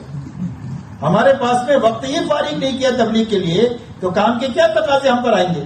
کوئی بھی تقاضا ہمارے پر نہیں آئے گا اور سارے تقاضے ضائع ہوں گے. جب آپ 2.5 گھنٹہ فارغ ہوں گے تب آپ کے کفر کام کے تقاضے اللہ ڈالیں گے. تو تقاضا کیا ہوگا کہ آپ کی ایک جماعت ایک گھر سے پہلے گھر پر ملنے کے لیے گئی، آدمی نہیں ملا، تو اب یہ گھر پر واپس نہیں جائے گا، اس لیے کہ اس کو 2.5 گھنٹہ لگانا ہے. ابھی تو گھر نہیں ملا تو کر جاتے ہیں، تو واپس نہیں جائے گا. ابھی پوچھے گا کہ کہاں ملیں گے یہ؟ کہا کہ فلانی دکان، فلانی مارکیٹ میں ہماری دکانیں وہاں ملیں گی. دور ہے تو سائیکل سے جائیں گے، رکشا سے جائیں گے، اپنا گاڑی سے جائیں گے، یا تو کرائے کی گاڑی سے جائیں گے. کچھ پیسہ خرچ ہوگا، کچھ اپنا پیٹرول خرچ ہوگا، اور اگر قریب ہے تو پیدل چل کر تھک کر کے جائیں گے. تو قربانی لگے گی نا ملنے کے لیے. تو وہاں گئے تو پتا چلا کہ اب بھی نکلا ہے فلانی جگہ دوستوں کے ساتھ بیٹھ کر چائے پانی کر رہا ہوگا. تو آپ گھر پر واپس نہیں آئیں گے، آپ کو تو 2.5 گھنٹہ پورا لگانا ہے، تو آپ تلاش کرتے ہوئے اس کے پاس جائیں گے۔ جب آپ 3 جگہ دھکا کھا کر اس کے پاس پہنچو گے تو آپ یقین مانو آپ کی بات میں اللہ طاقت پیدا کر دیں گے اور سننے والے میں قبولیت کی استعداد پیدا کر دیں گے۔ وہ آپ کی بات کو کبھی رد نہیں کر سکتا ہے جب آپ تھک ہار کر کے اس کے پاس پہنچو۔ مولانا الیاس صاحب کا ملفوظ ہے کہ ہمارے کام میں مقصود تعب ہے۔ آپ نے 2.5 گھنٹہ لگایا، 3 آدمیوں کو ٹارگیٹ بنا کر دوڑتے ہی رہے ان کے پیچھے، اور ایک بھی آدمی نہیں ملا، اور آپ تھک ہار کر کے مسجد میں آ کر 2 رکعت نماز پڑھی اور اللہ سے دعا مانگی، تو ان تینوں کے حق میں جو دعا مانگو گے اللہ قبول کریں گے۔ یہ پکی بات میں آپ سے کہہ رہا ہوں، محنت کے بعد کبھی بھی دعا رد نہیں ہوتی، اس لیے ہمارے کام میں مقصود تعب ہے۔ تو اس لیے 2.5 گھنٹے کے ذریعے سے ایک ایک گھر ایک ایک فرد سے ملنا، ملنے سے پہلے ہر ایمان والے سے اپنے دل کو صاف کرنا۔ ہمارے کسی سے کوئی اختلاف نہیں ہے، سارے مسلمانوں کو اچھا اپنے سے سمجھ کر کے ہم جائیں گے، اس لیے کہ ہمارے پاس تو اختلاف کی کوئی بنیاد ہی نہیں ہے۔ دنیا میں کوئی بھی آدمی ہمارے سے اختلاف نہیں کر سکتا ہے تبلیغ والوں سے، اس لیے کہ تبلیغ میں اختلاف کی کوئی بنیاد ہی نہیں ہے۔ تو کسی کو اپنا مخالف مت سمجھو، ہر ایک کو اپنا دوست سمجھ کر، اپنا بھائی سمجھ کر اس سے ملنا، دل کو صاف کر کے۔ جب دل کو صاف کر کے ملیں گے تو زبان سے میٹھی بات نکلے گی، نرم بات نکلے گی، نہیں تو کڑوی بات نکلے گی جب بدگمانی کے ساتھ جائیں گے۔ اس لیے دل صاف کر کے جانا، موقع محل دیکھ کر کے بیٹھ کر بات کرنا، کھڑے رہ کر بات کرنے سے بات ہوتی نہیں ہے۔ آپ کہو کہ آپ کے پاس گنجائش ہو کہ ہم ایک ضروری کام سے آپ سے ملنا چاہتے ہیں، تھوڑی دیر بیٹھ کر بات کریں گے، اگر وہ گنجائش دے دے تو بیٹھ کر بات کرو، تو بیٹھ کر بات کرو تو اس میں ایمان کی بات کرو، پھر اس کے بعد دین میں کامیابی کی بات سمجھاؤ، پھر آخرت سمجھاؤ، اس کے بعد تشکیل کرو۔ لوہے کو گرم کرنے کے بعد چھری بن سکتی ہے، تلوار بن سکتی ہے۔ لوہے کو گرم ہی نہیں کیا اور آپ ٹیپ رہے اس کو، کہ وہ بنے گا کچھ بھی نہیں بنے گا۔ پہلے گرم کرنا، تو گرم کرنے کا راستہ توحید کا ہے، رسالت کا ہے اور آخرت کا ہے۔ یہ 3 بنیادوں سے آدمی کا دل نرم ہوگا، اللہ کی بات، اللہ کا نام سنے گا، اللہ کے احسانات دیکھے وہ سنے گا، آدمی جو ہے وہ دین کا نفع سنے گا، آخرت سنے گا، تو آدمی کا دل نرم ہو جائے گا۔ اب اس کے بعد اس کی 4 مہینے کی تشکیل کرو، اس لیے کہ آپ کی مسجد سے 4 مہینے کی جماعت آپ کو بنانی ہے، آپ نے تاریخ طے کیا ہوا ہے، تو ہر جانے والا یہ فکر لے کر جائے کہ مجھے اپنی جماعت کی تکمیل کرنی ہے۔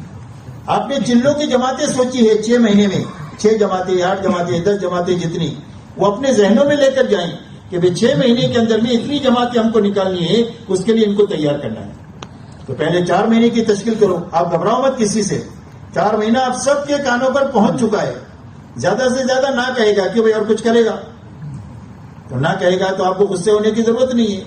آپ اس سے کہو کہ اگر آپ کے پاس 4 مہینے کی گنجائش نہیں ہے تو آپ اپنے کسی بیٹے کو بھیج دو، بیٹے کے راستے سے آپ کے غیر میں خیر آ جائے گی۔ اگر اس کی بھی گنجائش نہ ہو تو اپنے یہاں سے چلے کی جماعت جاتی ہے، آپ چلے کے لیے تیار ہو جاؤ۔ آپ اس مہینے میں نہیں جا سکتے ہو تو 6 مہینے کے اندر میں جون سے مہینے میں تیار ہو سکتے ہو، اس میں آپ تیار ہو جاؤ چلے کے لیے۔ آپ کے ذہنوں میں 6 مہینے کا کام ہونا چاہیے، 4 مہینے اور چلے کی جماعتوں کے اعتبار سے، تاکہ جس کی تشکیل بھی کرو نقد بھی ہو سکے، ادھاری میں بھی ہو سکے۔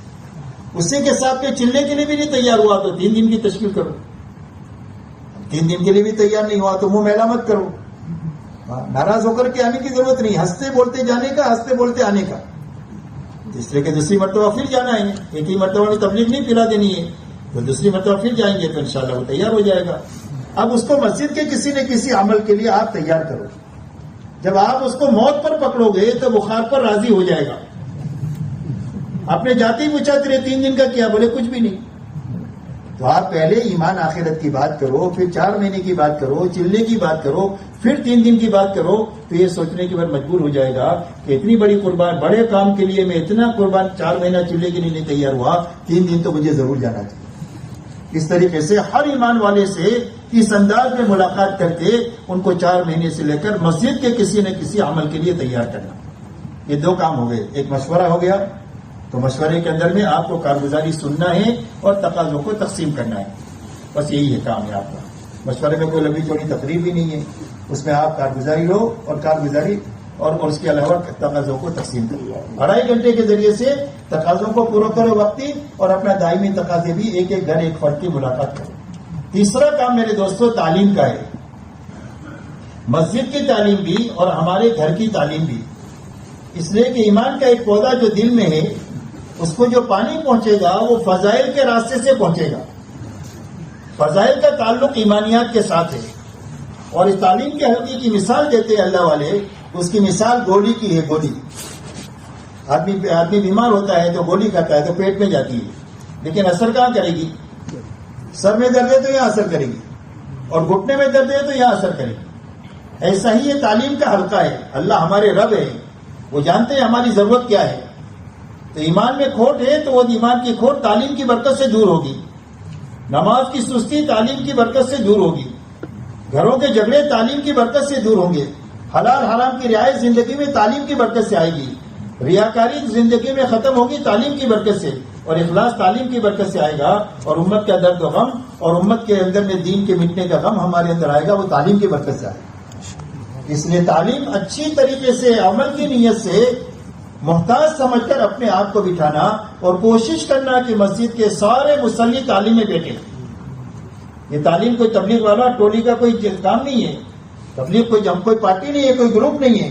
یہ ایک محنت ہے جو پوری امت کا کام ہے, اور ہمارا ہر عمل پوری امت کے لیے ہے. اس لیے پوری بشاشت کو سامنے رکھ کر 10 منٹ 15 منٹ 20 منٹ جیسے جیسے بشاشت بڑھے ایسا وقت پڑھانا. حدیث کو 2 مرتبہ 3 مرتبہ پڑھو, نفع کو 1 مرتبہ پڑھو.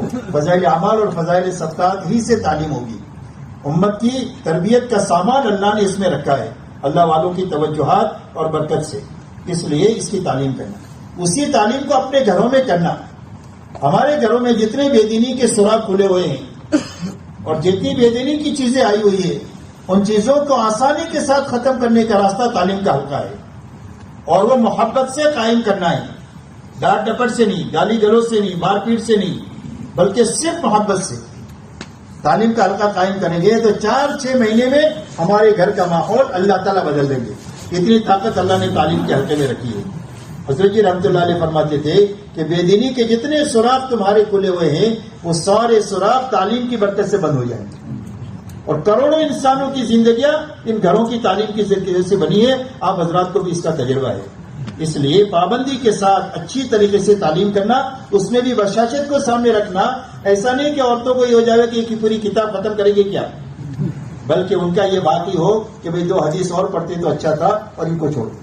تو پابندی کے ساتھ بچے بھی بیٹھیں گے, بلکہ بچے سب کو جمع کریں گے کہ تعلیم کا وقت آ گیا, تعلیم کا وقت آ گیا. یوں کر کے بچے جمع کرتے ہیں سب کو, اور سب کو بٹھا کر کے تعلیم ہوتی ہے. اس لیے گھر کی تعلیم کریں.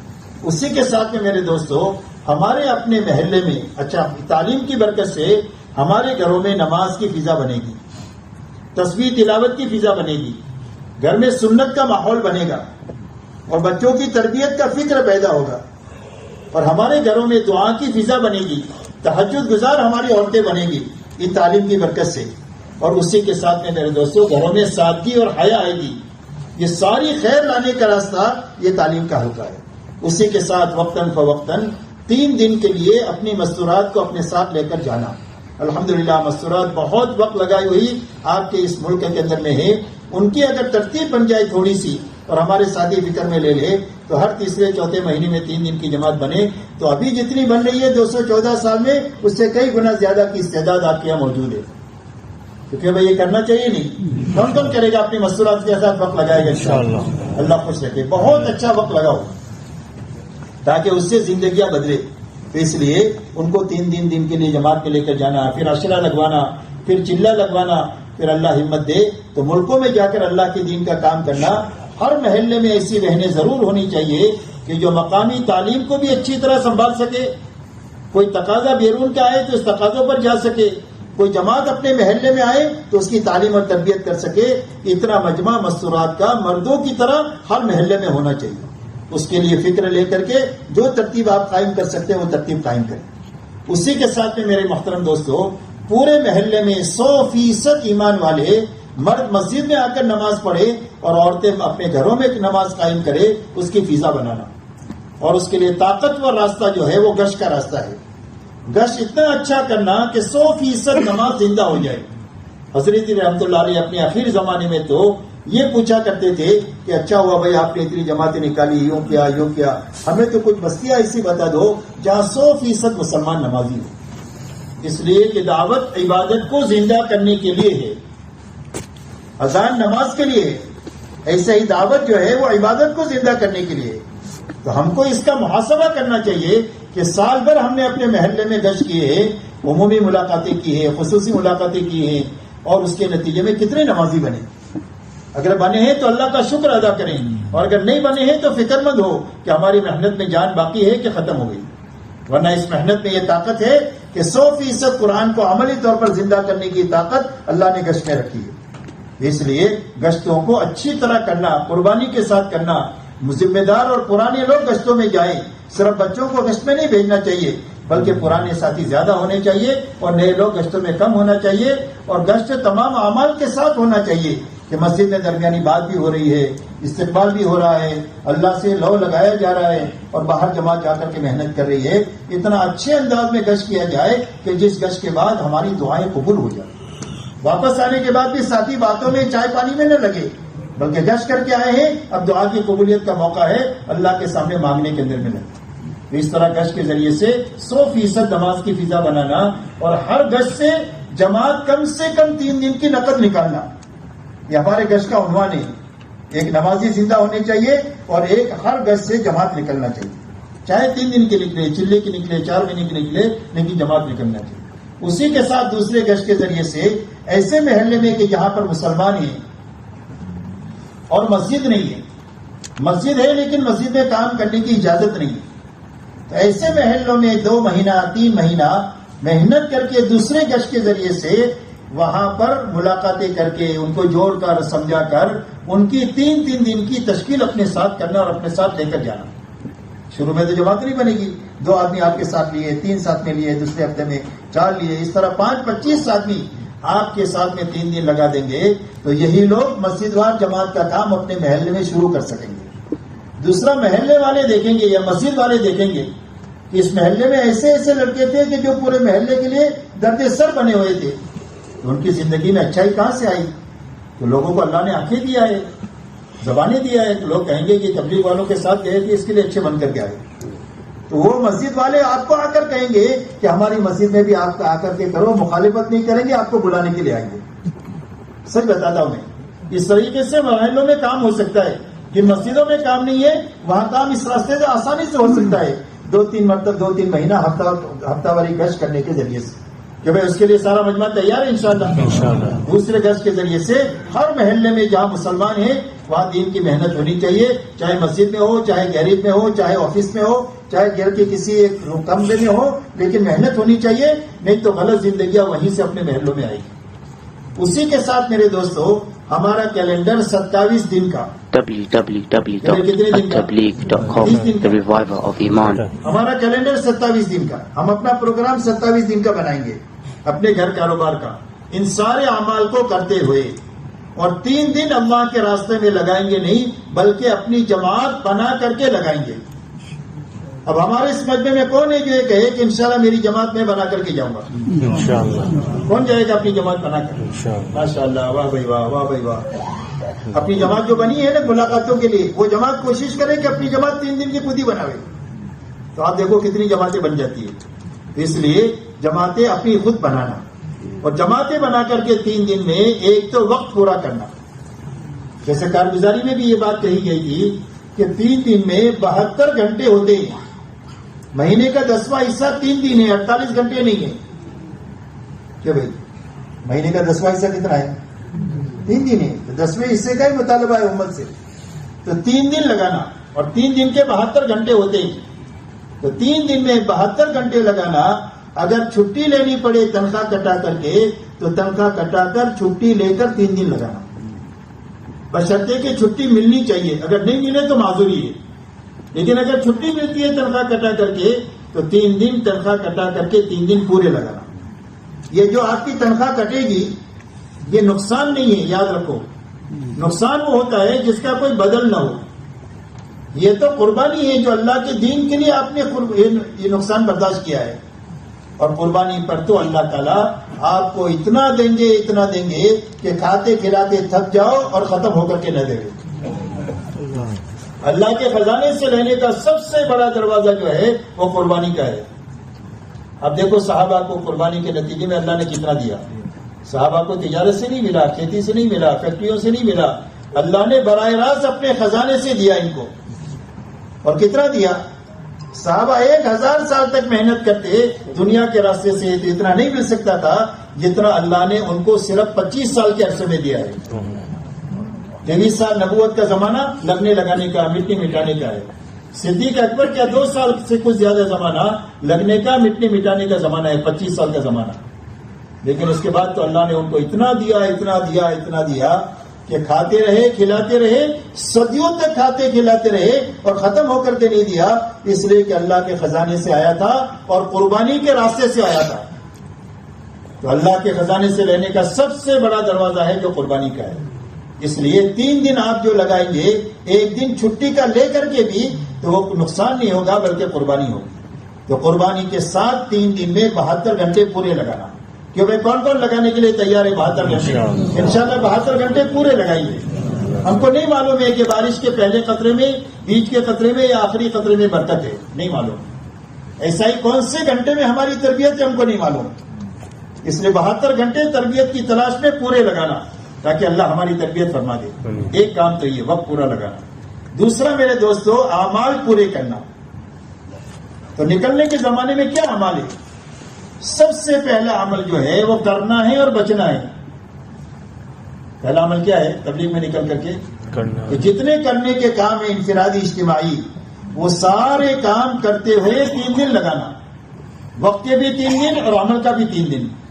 3 دن کا تہجد، 3 دن کے 5 گشت، 3 دن کی 2 تعلیم، 3 دن کی صبح شام کی تسبیح. ہر عمل کو 3 دن، ہر عمل کو 40 دن، ہر عمل کو 4 مہینہ. یہ صحیح وقت لگانے کی ترتیب ہے. اس لیے کہ کرنے کے کام نہیں کرے گا تو اندر کچھ آئے گا نہیں، بھلے چلا پھرے 4 مہینہ پھرے. یاد رکھو میری بات. اب علاج کے لیے 2 چیزیں ہوتی ہے، ایک دوائی کھانا اور ایک پرہیز کرنا. دوائی نہیں کھائی تو علاج نہیں ہوگا. دوائی کھائی پرہیز نہیں کیا تو دوا ٹھکانے لگے گی نہیں. اس لیے پہلا کام ہے کرنا، اسی کے ساتھ ہے بچنا. جو بچنے کی چیزیں ہیں سوال سے لے کر موبائل تک، سب سے بڑی لایانی موبائل ہے. اس لیے جتنی بچنے کی چیزیں ہیں اس چیزوں سے بچتے ہوئے اپنا 3 دن چلا 4 مہینہ لگانا. یہ پہلی بنیاد ہے پھرنے کی. اگر کرنے کے کام نہیں کیے تو اندر کچھ آئے گا نہیں. کرنے کے کام کیے، بچنے کی چیزوں سے نہیں بچے تو جو عمل کا نور آئے گا وہ چلا جائے گا. کہا گیا یہ کہیں نہیں کیا لائے کچھ بھی نہیں. ایک کمرہ ہے اس میں ایئر کنڈیشن مشین لگے ہوئے ہیں لیکن کھڑکی کھلی ہے، کیونکہ کمرہ ٹھنڈا ہوگا. کیوں نہیں ٹھنڈا ہوا؟ مشین تو چل رہی ہے. اس لیے کہ ہوا آئی لیکن رکی نہیں. تو عمل کا نور آنا چاہیے، وہ بچنا چاہیے، ضائع نہیں ہونا چاہیے، تب جا کر آدمی بنے گا. تو اس کے لیے کرنا اور بچنا یہ پہلی بنیاد ہے ہماری محنت کی، تاکہ نکلنے کا مقصود حاصل ہو. دوسری بنیاد میرے دوستو، جس بستی میں بھی آپ گئے ہیں 3 دن کے لیے، اس میں جس طرح اپنے مقام پر آپ گھروں کو اور ساتھیوں کو تقسیم کر کے کام کرتے ہیں، وہاں پر بھی ساتھیوں کو اور گھروں کو تقسیم کر کے کام کرنا. آپ مسجد میں گئے، وہاں پر جو ہے وہ 150 گھر ہے مسجد کے اطراف میں. آپ کی 15 آدمیوں کی جماعت ہے، 3 آدمیوں کی آپ نے جماعت بنا دیا. ایک جماعت کے حصے میں 30 گھر آئیں گے. ایک دن میں ایک جماعت کے حصے میں 10 گھر آئیں گے. کہ بھائی سارے کام کرتے ہوئے 10 گھروں کی ملاقات کر سکتے کہ نہیں کر سکتے؟ اتنا آسان ہو جائے گا. اور آپ نے 150 گھروں پر محنت کیا تو کیوں بھائی 3 دن کی ایک جماعت نقد نکل جائے گی کہ نہیں نکل جائے گی؟ تو محنت کا یہ رخ ہے. اس لیے کہ ہم تقریر کرنے کے لیے نہیں پھرتے کہ 3 دن مسجدوں میں جا کر تقریر کریں گے. امت کو دین معلوم بھی ہے، وسائل بھی ہے، لیکن اندر میں دین پر چلنے کی طاقت نہیں ہے. تو وہ طاقت تقریر کے راستے سے نہیں پیدا ہوگی صرف، بلکہ محنت کے راستے سے پیدا ہوگی. آپ دیکھو جمعہ کی نماز میں کتنے نمازی آتے ہیں کہ بیان سنتے ہیں کہ نہیں سنتے؟ پھر اصل میں کتنے ہوتے ہیں؟ وہ کل کے پرانے نمازی ہوتے ہیں. اس لیے کہ استعداد لینے کی نہیں ہے. استعداد جو پیدا ہوگی وہ حضور صلی اللہ علیہ وسلم والی محنت سے پیدا ہوگی. اس لیے وہاں سے جماعت نکالنے کی محنت کرنا، یہ دوسری بنیاد ہے. تیسری بنیاد یہ ہے کہ وہاں مسجد وار جماعت نہیں ہے تو 3 دن وہاں کے لوگوں کو کھلا کر پلا کر مانوس کر کے قریب کر کے اپنے ساتھ اعمال میں شریک کر کے آخری دن ان کی جماعت بنا دینا. اس لیے کہ تقریر سے جماعت نہیں بنے گی. آخری دن آپ نے تقریر کیا مقامی کام کے 5 تو اس سے جماعت نہیں بنے گی. کہ بھائی تقریر سے آپ ڈرائیونگ سکھا سکتے ہیں، تقریر سے تیرنا سکھا سکتے ہیں، تو تبلیغ کو تقریر سے کیسے سکھا دیں گے؟ اس لیے 3 دن ان کو اپنے ساتھ رکھنا، مشورے میں، تعلیم میں، ملاقاتوں میں، جماعت کے نکالنے کی محنت میں، گشتوں میں. یہی 5 کام ہیں. اور آخری دن ان کی جماعت بنانا. اور ان کی جماعت بنا کر ان کے اعمال کا وقت طے کر لینا. یہ مسجد وار جماعت کی بنیاد آپ نے ڈال دیا, اللہ ان کو چلائیں گے. بیج ڈالا ہے, اللہ اس کو اگائیں گے. مسجد وار جماعت بنی ہوئی ہے تو دیکھو نام کی ہے کہ کام کی ہے. اس لیے کہ اکثر مسجد وار جماعتیں نام کی ہے, کام کی بہت تھوڑی ہے. تو یہ دیکھو کہ اس مسجد وار جماعت میں کیا لائن کی کمزوری ہے. مشورہ ہے لیکن تعلیم کا نظام صحیح نہیں ہے, یا مشورے میں لڑ رہے, یا ان کی 2.5 گھنٹے کی محنت ہی نہیں ہے. جو چیز کی کمی ہے اس کمی کو دور کرنے کے لیے 3 دن آپ فکر بھی کرو, محنت بھی کرو, اللہ سے دعا بھی مانگو. آپ نے دیکھا 100 آدمی جماعت لگائے, وقت لگائے ہوئے ہیں, 10 آدمی حرکت میں ہیں. تو آپ کی فکر یہ ہونا چاہیے کہ 90 آدمی بیٹھے ہوئے ہیں, ہماری 3 دن کی محنت سے 2-5 آدمی دوبارہ محنت میں کیسے لگ جائے. 90 آدمی تو نہیں لگا سکیں گے آپ 3 دن میں, لیکن 2-3 آدمی تو لگنا چاہیے. تو یہ محنت کرنا, تو یہ بنیادیں ہیں محنت کی, کرنا اور بچنا. جماعت نکالنے کی محنت کرنا. مسجد وار جماعت نہیں ہے تو بنانا, بنی ہوئی جماعت ہے تو اس کو کام پر لگانا. وقت لگائے ہوئے لوگ زیادہ ہے, حرکت میں تھوڑے ہیں, تو بیٹھے ہوئے لوگوں کو کام پر لگا کرنے کے لیے ان 3 بنیادوں کو سامنے رکھ کر دن بھر اپنے آپ کو اور اپنے ساتھیوں کو تھکانا. جب ان بنیادوں کو سامنے رکھ کر کام کریں گے تو سر کھجانے کی فرصت نہیں ملے گی. اور اگر یہ کام کی بنیادیں سامنے ہی نہیں ہے تو تبلیغ میں جتنی فرصت ہے اتنی کہیں بھی نہیں ہے. تعلیم کیا سو گئے, بیان کیا سو گیا, تعارفی بات کیا سو گئے, اور کھا لیا پی لیا سو لیا, 3 دن پورا کر کے آ گئے. نہ آدمی بنے گا نہ علاقہ بنے گا. اس لیے ان بنیادوں کو سامنے رکھ کر دن بھر محنت کرنا, پھر رات کو اچھا وقت لے کر اللہ کے سامنے کھڑا ہونا. صبح ہم کی طرح بھی ایسی ہے کہ صبح میں اٹھنا مشکل ہو گیا, بھلے رات کو کچھ پڑھا کر کے سو آپ اور ہم سب. بہرحال یہ ترتیب ہے کہ تہجد میں ہماری جماعتیں ساری اٹھنی چاہیے اور اچھا وقت لے کر اٹھنی چاہیے. صبح صادق سے کم 1 گھنٹہ پہلے جماعت اٹھے, اچھا وضو کرے, اچھی نماز پڑھے, لمبا قیام کرے, بڑی بڑی صورتیں پڑھے, اور لمبا قیام کرے, لمبا رکوع کرے, لمبا سجدہ کرے. اچھی نماز پڑھنے کے بعد پھر اللہ کے سامنے آہوزاری کرے. جب دن بھر محنت کی ہوگی تو اللہ کو کچھ کہنے کو جی چاہے گا. ایک آدمی نے شادی نہیں کیا تو کہے گا اللہ مجھے لڑکا دے دیجیے. ایک آدمی نے زمین پر محنت ہی نہیں کیا تو کہے گا اللہ میری کھیتی کو اگا دیجیے. محنت کے بعد زبان کھلتی ہے. جب دن بھر محنت کی ہوگی تو اللہ سے کچھ کہنے کو جی چاہے گا. اور آپ یقین مانو رات کی دعائیں ایسی قیمتی ہے کہ کبھی بھی ضائع نہیں ہوتی. تیر پورے نشانے پر لگتے ہیں, اور جو مانگو گے وہ اللہ دیں گے. پکی بات ہے یہ.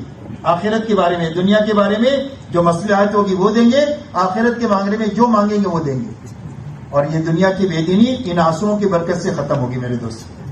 ہاں, دنیا کو ہماری تقریروں سے زیادہ آنسوؤں کی ضرورت ہے. ان آنسوؤں سے دنیا کے سارا فساد اللہ ختم کریں گے. اس لیے اللہ کے سامنے رات کو آنسو بہانا کہ ہماری محنت کی بنیادیں ہیں.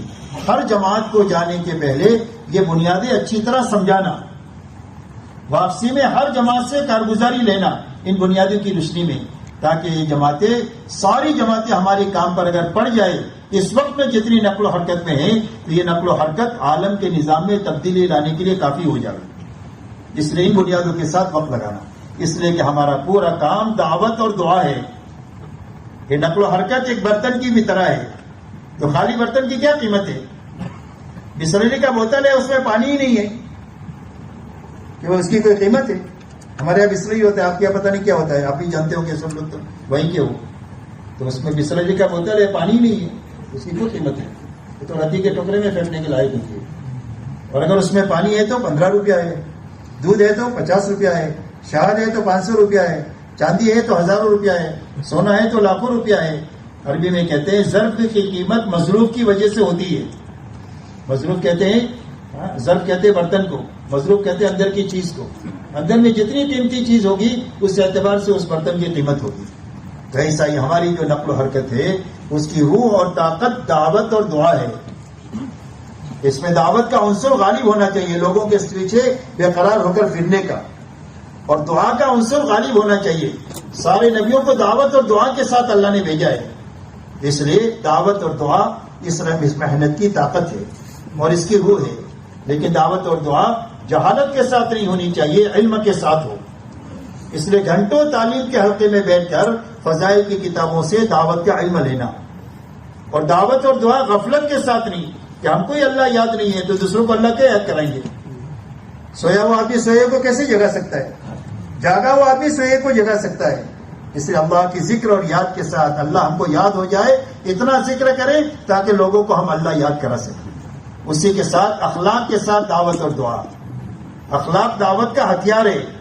جب اخلاق کے ساتھ دعوت اور دعا میں لگیں گے تو جو لوگ نئے نئے لوگ آئیں گے وہ ہم سے چمٹے رہیں گے، اور جب بد اخلاقی کے ساتھ تبلیغ میں چلیں گے تو آئیں گے اور چلے جائیں گے کہ آئے تھے چھاؤں کی تلاش میں لیکن یہاں بھی دھوپ ہی دھوپ ہے، تو واپس چلے جائیں گے. اس لیے میرے دوستو اخلاق کے ساتھ اور منمانی کے ساتھ نہیں، قربانی کے ساتھ.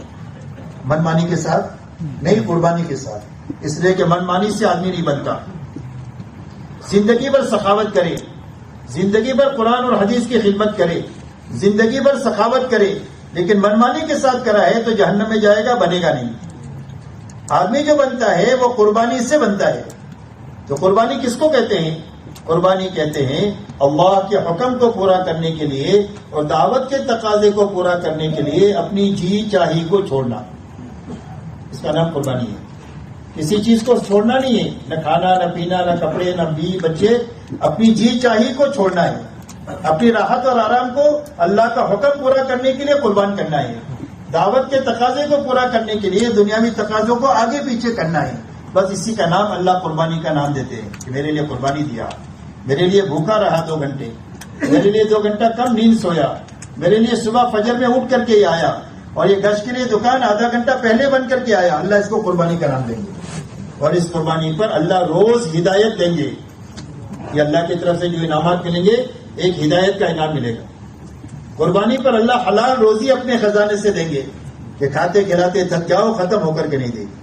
اللہ الجھنوں کو ختم کر دیں گے، انفرادی اجتماعی، اور اللہ تعالیٰ عافیت کے حالات پیدا کر دیں گے کہ جس میں جینا بھی آسان ہو جائے اور مرنا بھی آسان ہو جائے، جس کی وجہ سے ہماری دنیا بھی بن جائے گی اور ہماری آخرت بھی بن جائے گی. اس لیے میرے دوستو یہ مجمع طے کرو کہ انشاءاللہ کام کو اچھی طرح بھی کرنا ہے اور پورا بھی کرنا ہے انشاءاللہ، اور اپنی نقل و حرکت کو بھی بڑھانا ہے اور مقامی کام کو بھی بڑھانا ہے.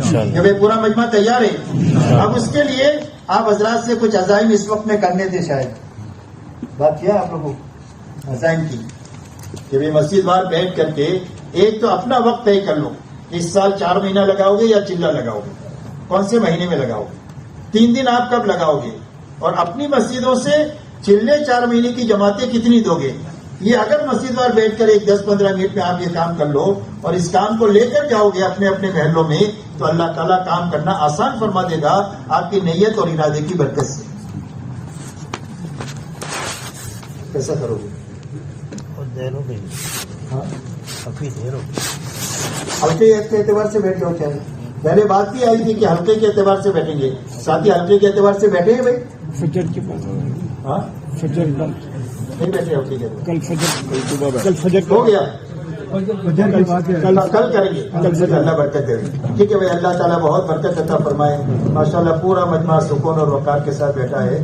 اللہ اس مجلس کو ہمارے